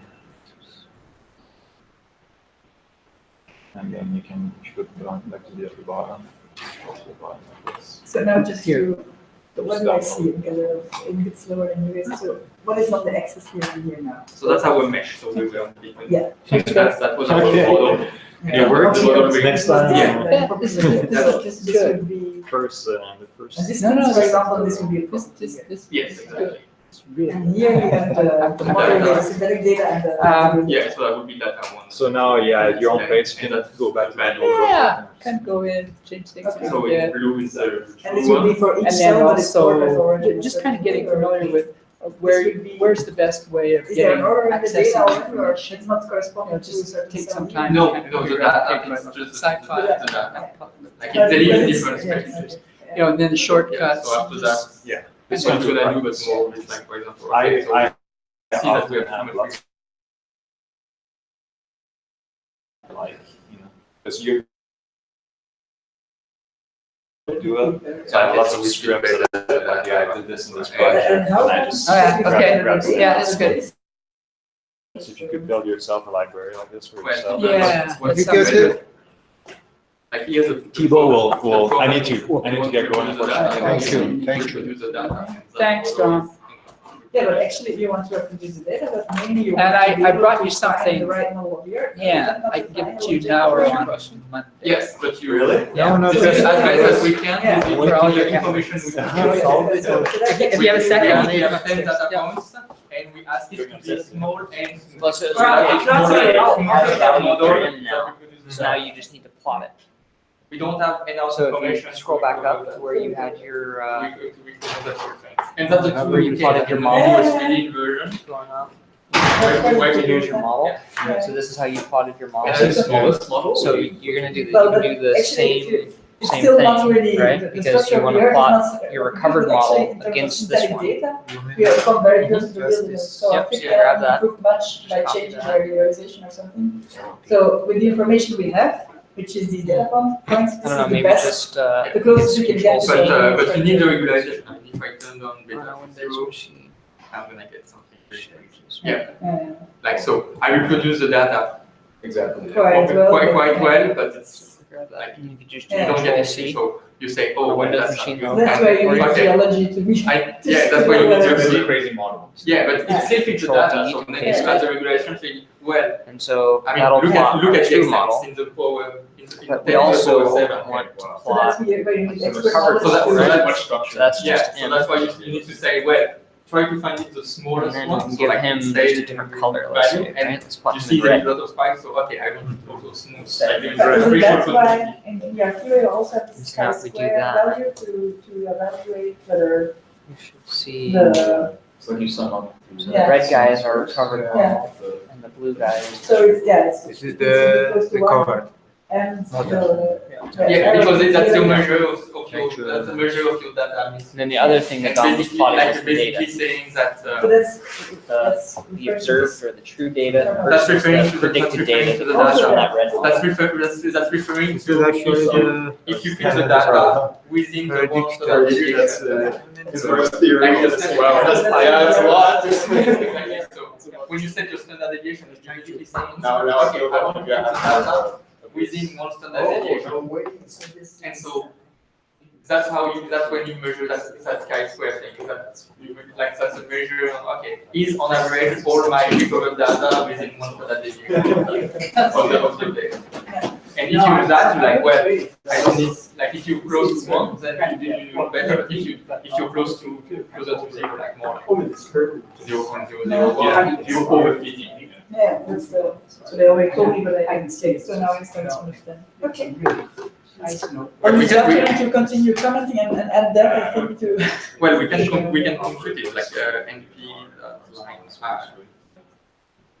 Or that we not insert there and then. We assumed we assume 1, so that they are there. We'll get better. Yeah, okay, no, They are there. it's not really changing anything. There is no, but I didn't agree. There is So like what- we what- assume the error of Yeah, 1. we cannot It's not that we didn't put anything. Yeah, We yeah, assume okay. it's Good snow, yeah, snow skiing. Hey, thanks, Tom. Enjoy the long weekend. Bye-bye. Oh, it's a long weekend? yeah, it is a long weekend. Why do we have a long weekend? It's family day on Monday. Does it mean family day? We should get together with family. It's It's it's just a holiday for the family. Yeah. There's nothing more. What am I signing? This is- I'm out. Every time I see you, you can be like, okay, sign this. Like, what, do I have any money left in my bank account? Or I just gave you my house? I don't even read. Like, Maybe. You should read it. It's for email account. okay.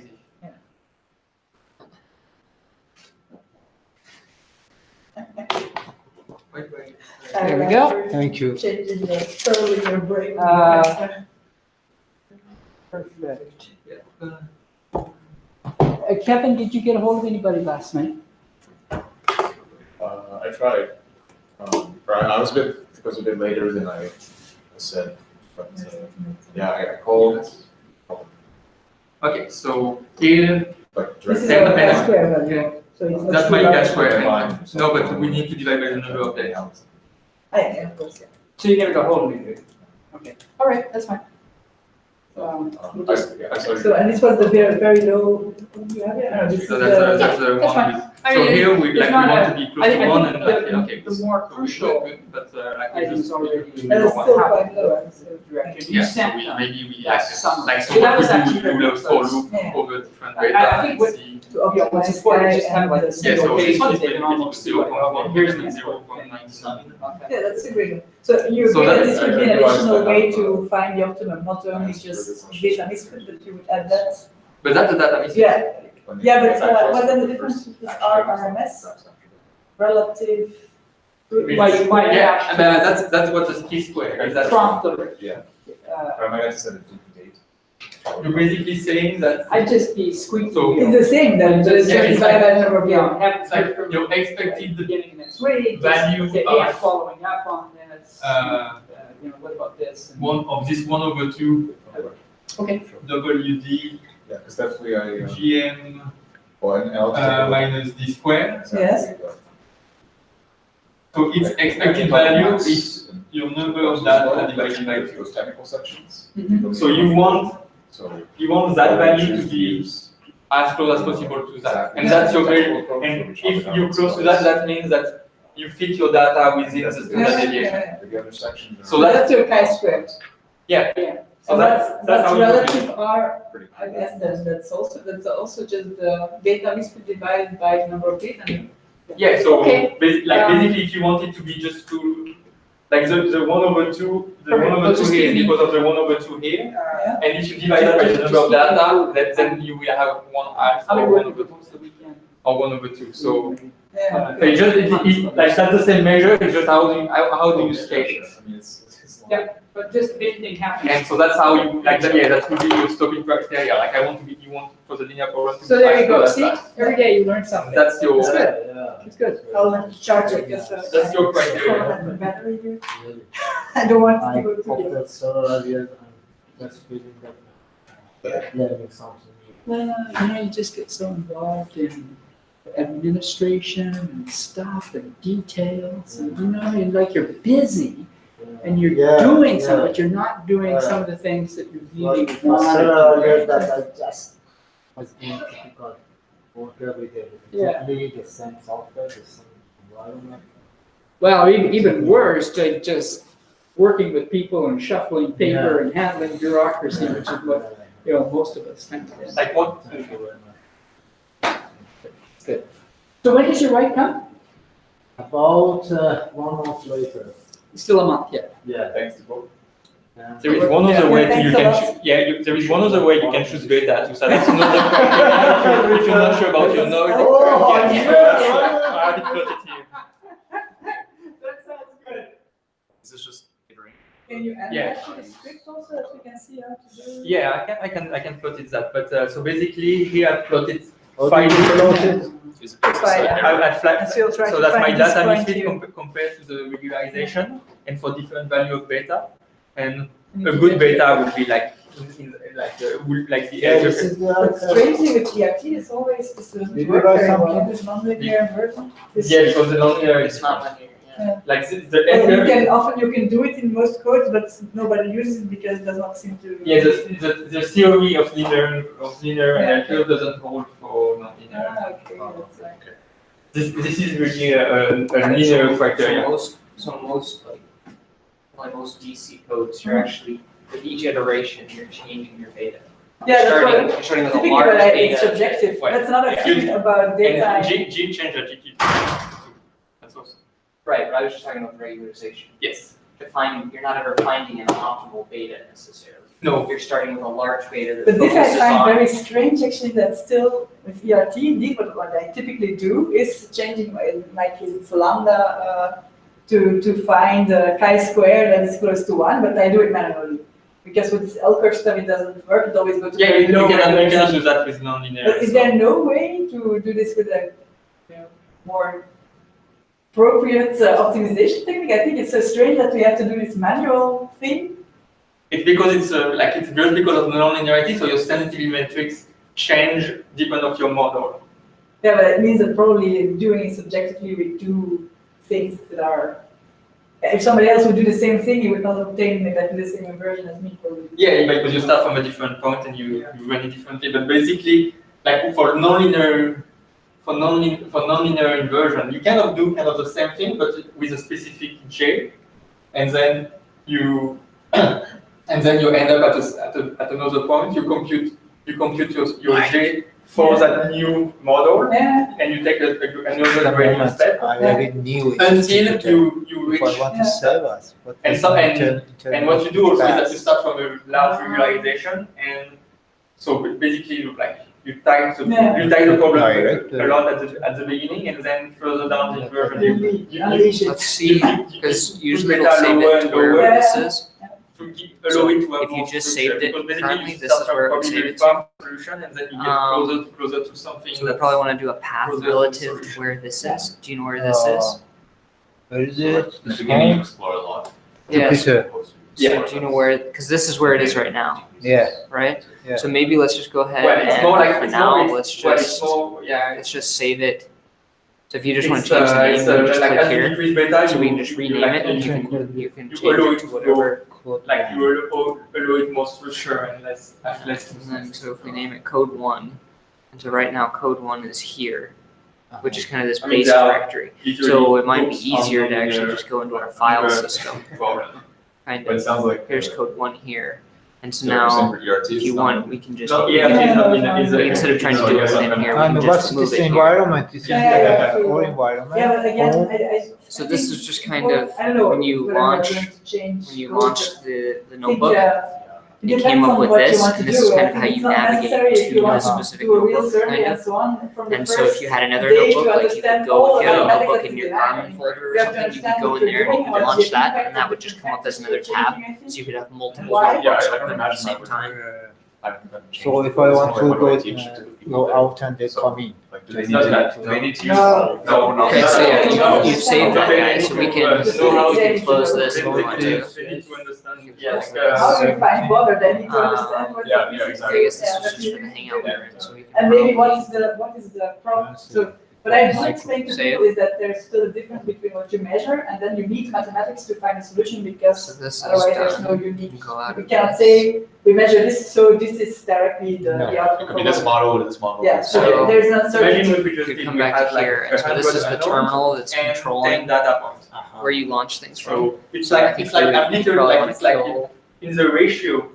So that's shutting It's down like- that kernel and Like clearing everything out of It's memory. like it's like I wrote lambda 1 So now if plus you wanted to go back lambda into it, 10 equal No, 5. Do you remember I what- should Solve that. I I'll just, give you some of the slides that so If you I'm can- not a mathematician, yeah. but I I do think teach so, yeah. like ERT and geophysics and inversion to people, but like people that do not, Okay. and not the coders, but It's the a- people that want and to so use what it. that's higher gonna do level. is that's gonna start a But new, I don't it's know, I gonna think open up it's the a different Jupyter level. notebook, It's it's Yeah, gonna I mean, open it Probably up if you here, let him go More to a cross field and strategy. do a measurement of Use high your quality BC. data, yeah, you yeah. probably need yeah. to go Documents, where it's 3 gonna or 3 or 4 times. So if you before wanted to the open data it somewhere will be else good because you don't as your know what base to look home at, directory, and you have already done. then you would In just the case type we this have done command measurement in before, that I have directory. 8 years of people working That with is- ICV. That will be a I told you regular- I'm Actually, from the from geology here, side. you connect. I came to that Yeah. book without having Then read you have to your do the theory. internet Of works course. in a computer version, will probably not be the one, the best one to know. And it's how to basically just gonna survey open well. up that home. So I But think See, it's it's, opening up home. But just to put it And in it's perspective, here. what we just did today is that what we try to solve, like in the ratio, So and then if you wanted sometimes to this go ratio back is to much that worse. notebook, all you have to do is click on We this. have 10 unknown and we give it one Yeah. data. And we just solved Okay. lambda 1 plus to 10 equals 5. Solve that. So what you mean is it's extremely understood. So Yeah, again, if yes. you want to save it once more. Yeah, so basically, so then you say like, oh well, I want like Shift just, all my lambdas Or to you be can just hit very the little, small there's a little and disk like button very, here. yeah, and then like very Yeah, so if you just go out of that, So yeah. basically, it's just this. if I add those Aha. things for that, like the solution is So already that save so and that checkpoint, I but why go to, cannot save here? It's 0.5. just save that would us. be the valid solution. Ah, I guess you can just save So it that and check problem below it too. with the smaller, So if you go back to the file, with the smallest There's the norm and the Save and checkpoint. Okay. So Yeah. But to say that's a just solution, I need information. save And that's what it you and need to explain close people, it. you know, in Yeah, Weimar, then that's it what, will you just have to be tell them, okay, we do some extra here concepts in mathematics that allow us Yeah. to pick a solution which is most, documents. It goes to document. And how let's say, get out from that we this? think is just do most realistic. Control C, That's actually what we're doing with the mathematics. it should shut it down. Or that, but then you can, like, there are tons of So yeah, things here, you can try. here it is. If you wanna make a separate Like, you can say directory lambda somewhere. can be equal to 0, Yeah. for that, Yeah, yeah. like you Or could one. make a new So folder then- if you wanted Yeah. to. and you still want it to be Okay. smooth. Yeah. So then maybe Call it. lambda 1 to lambda 5 is equal to 1, and lambda 5 to lambda 10 are equal to 0. And that's valid too, but that's because you say that any lambda Or you can can be probably just equal drag to it even if you want to. 0 or 1. Like restricting the parameters. Yes. Instead of Okay. comparing all Yeah. the. Very Yeah, nice. because if you don't restrict the Nice. parameter space, that's what you have. Since you did that, it's still here, so you have 2 copies of it now, actually. Yeah. Do you want 2 copies of it, or do you want to get rid of one? No, That's what no, why just why I the can video delete is this one. otherwise you just have that. Thank you. So next workshop is how to load So I your heard, text like- files. I think there's this equivalence problem. I'll give you one of my Like, great system. text files with a lot of different, All like you have kinds of 4 different wild arrays things. you actually want to load and some information you want to have. Like, And you it's all in see one it text data set, I've done a few of those. layer that's- If I had to do another one now, I would have to go dig up some old scripts and start looking through them. So maybe that would already Yes. help me if you would have like such a file that you just need the file and the script you made to load it. That would already help me, I think. Yes, I bet I have Yes. those I can dig up if you want me to. I have a good example for that. Oh, I think even maybe in 350 you might have talked about. Yeah, actually, I vaguely remember. I wrote that in the 350 Oh, class, so, Okay. but I have it here, Maybe that's so. where I heard about it. He was part of your thing, but Yeah, so I think, someone actually did do a survey in another part of Myanmar. Well, in fact, the area where the genocide is happening. But this is before there was genocide. And then they did there's ERT, and then they used nuclear magnetic resonance to kind of calibrate. And they said that reduced the equivalence. But unfortunately, NMR seems very expensive. So You guys want to have lunch also? probably. yes. Instead of all the geophysics? Yes, that was the You're So- humans, you know? So this is an I'm example hungry for an hour of a already. sphere in a wall space. So very simple. Like you have a sphere and with a wall space, and we have like currents coming from the side. A conducting sphere. Yeah, or resistive, or this one's conductive. But basically, like so one, you see like rings on the side, but they also have different conductivity. And when you do a survey on the outside of the Here, just sphere, leave it down. it produces the exact same data. Oh, yeah. So is it the? I don't know. So if we don't I don't, have I'm sure it does, I just don't know if you take that up. Not exactly, like not Exactly. linearly, but it's the two parameters. Is that you can That's find strange. a sphere of you can find like Okay. you can find two spheres of different conductivity and volume that have the same response. So you see the two responses are exactly the same, the total potential is the same, but they have different volume and conductivity. But I've put them so that the response was the same. And presumably you could find another sphere such that Yes. it would be the same It case. seems Yeah, like just you play guys around with the also stability. Yeah, exactly. So that's unregularized meshes? So unless you. We have so that's several where the different mesh logical options, information yeah. comes in. So you can Yeah. just constrain. My potato stuff never for rich. Like if you went in the It's field very and you saw hard like, to be able to have a good the mesh, and rocks you are only have bigger rectangular than this cells. side. Yes, we do have, there is, I don't know how much, You have there was one, tutorial mesh. That's- but there was one guy who did a lot of work with curvilinear meshes. I don't know. Do you And know the state? unstructured meshes, that's Do you usually I always. know the state of any of Rowan's curvilinear stuff? I think we just move to Octree and say that Octree pass over that. Yeah. So I mean, with the octree, you can use very fine cells if you want to, along you, the Ray. topographic surface to define it nicely, Okay. and then you can coarsen out from it. Mhm. So that's one way of doing it.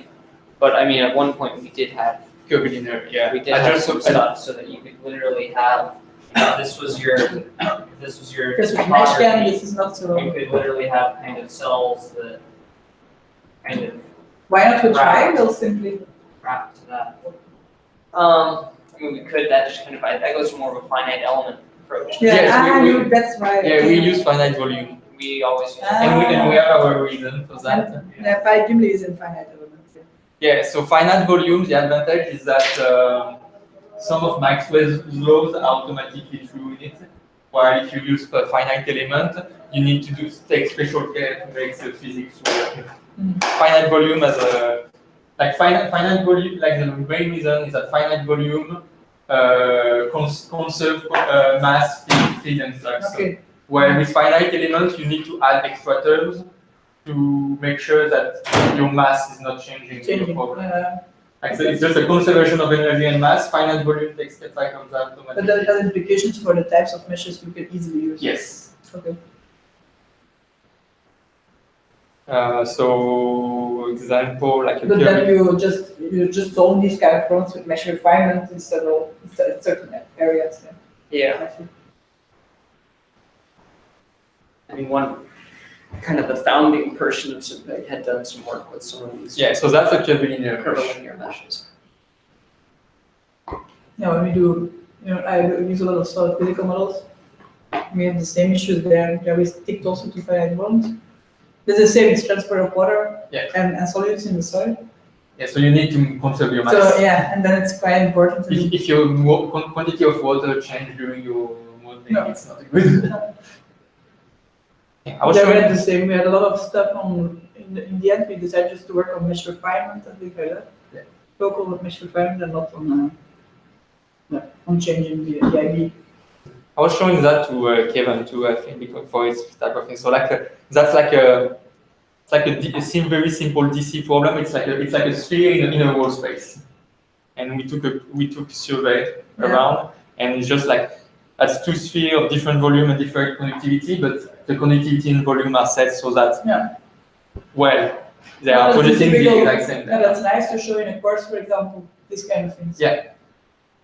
Just so that people, they don't need to know all the math behind it, to show them that, for example, exactly the same sphere but with conductive or resistive properties will give different results. So this page was my very, very, very first Python code. Oh, nice. Like the conducting sphere is in a uniform electric field. So all this is online, or? Yeah, that's a GeoSci website. So like the setup, like all the equation, how you get to that. Like we show the potential field for conductive and resistive sphere, like both the total, the secondary, the electric field, current density. These plots of electrical fields, I think it's quite, I would also like to learn how to do that correctly. Plot the streamline. These streamlines, okay, these streamlines.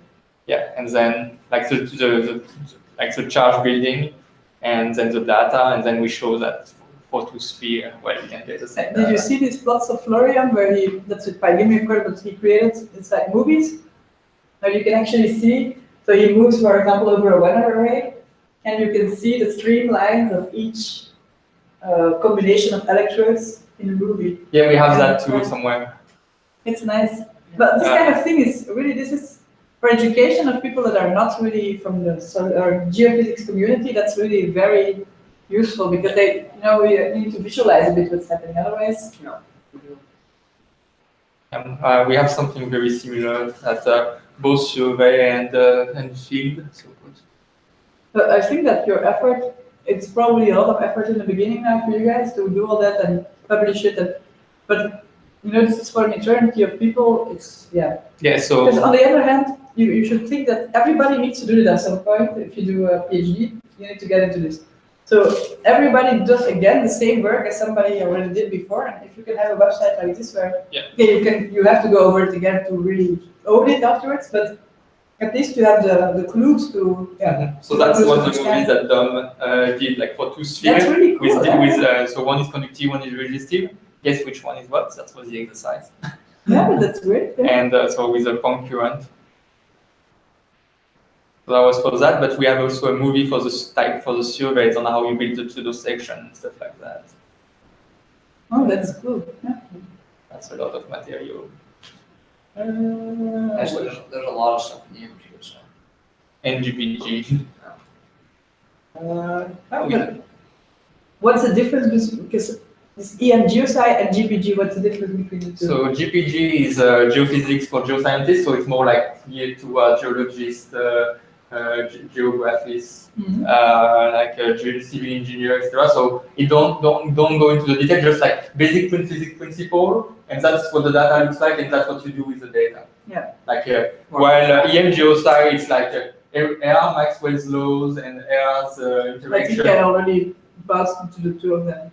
Yeah, and I didn't realize it was really two different projects or something. Yeah, and like GeoSci is like, okay, air, the Maxwell's laws, and air is the response of a sphere to a plane wave, and that's like really much more like a heavy physics PD. We don't even go into the numerical yet, but just like anyway, I do think it's just the physics. I do think it's a bit stupid that you have this Pygamy community in Europe and you guys here, and you're actually doing exactly the same.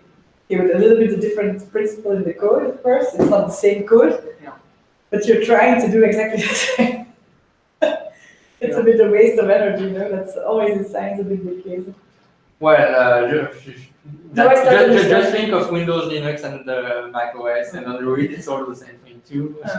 Different philosophy. I think they do more GPR. We don't do GPR, but we do a lot more induction. BERT was the beginning, and BERT is boundless electrical resistivity tomography. So the very first thing they developed was ERT. Yeah. So electrical. So we do a lot of this. But it's true. But they do finite, as you say, they do finite element with finite volume. Just like different. But now I start understanding why Florian told me, you're changing sites.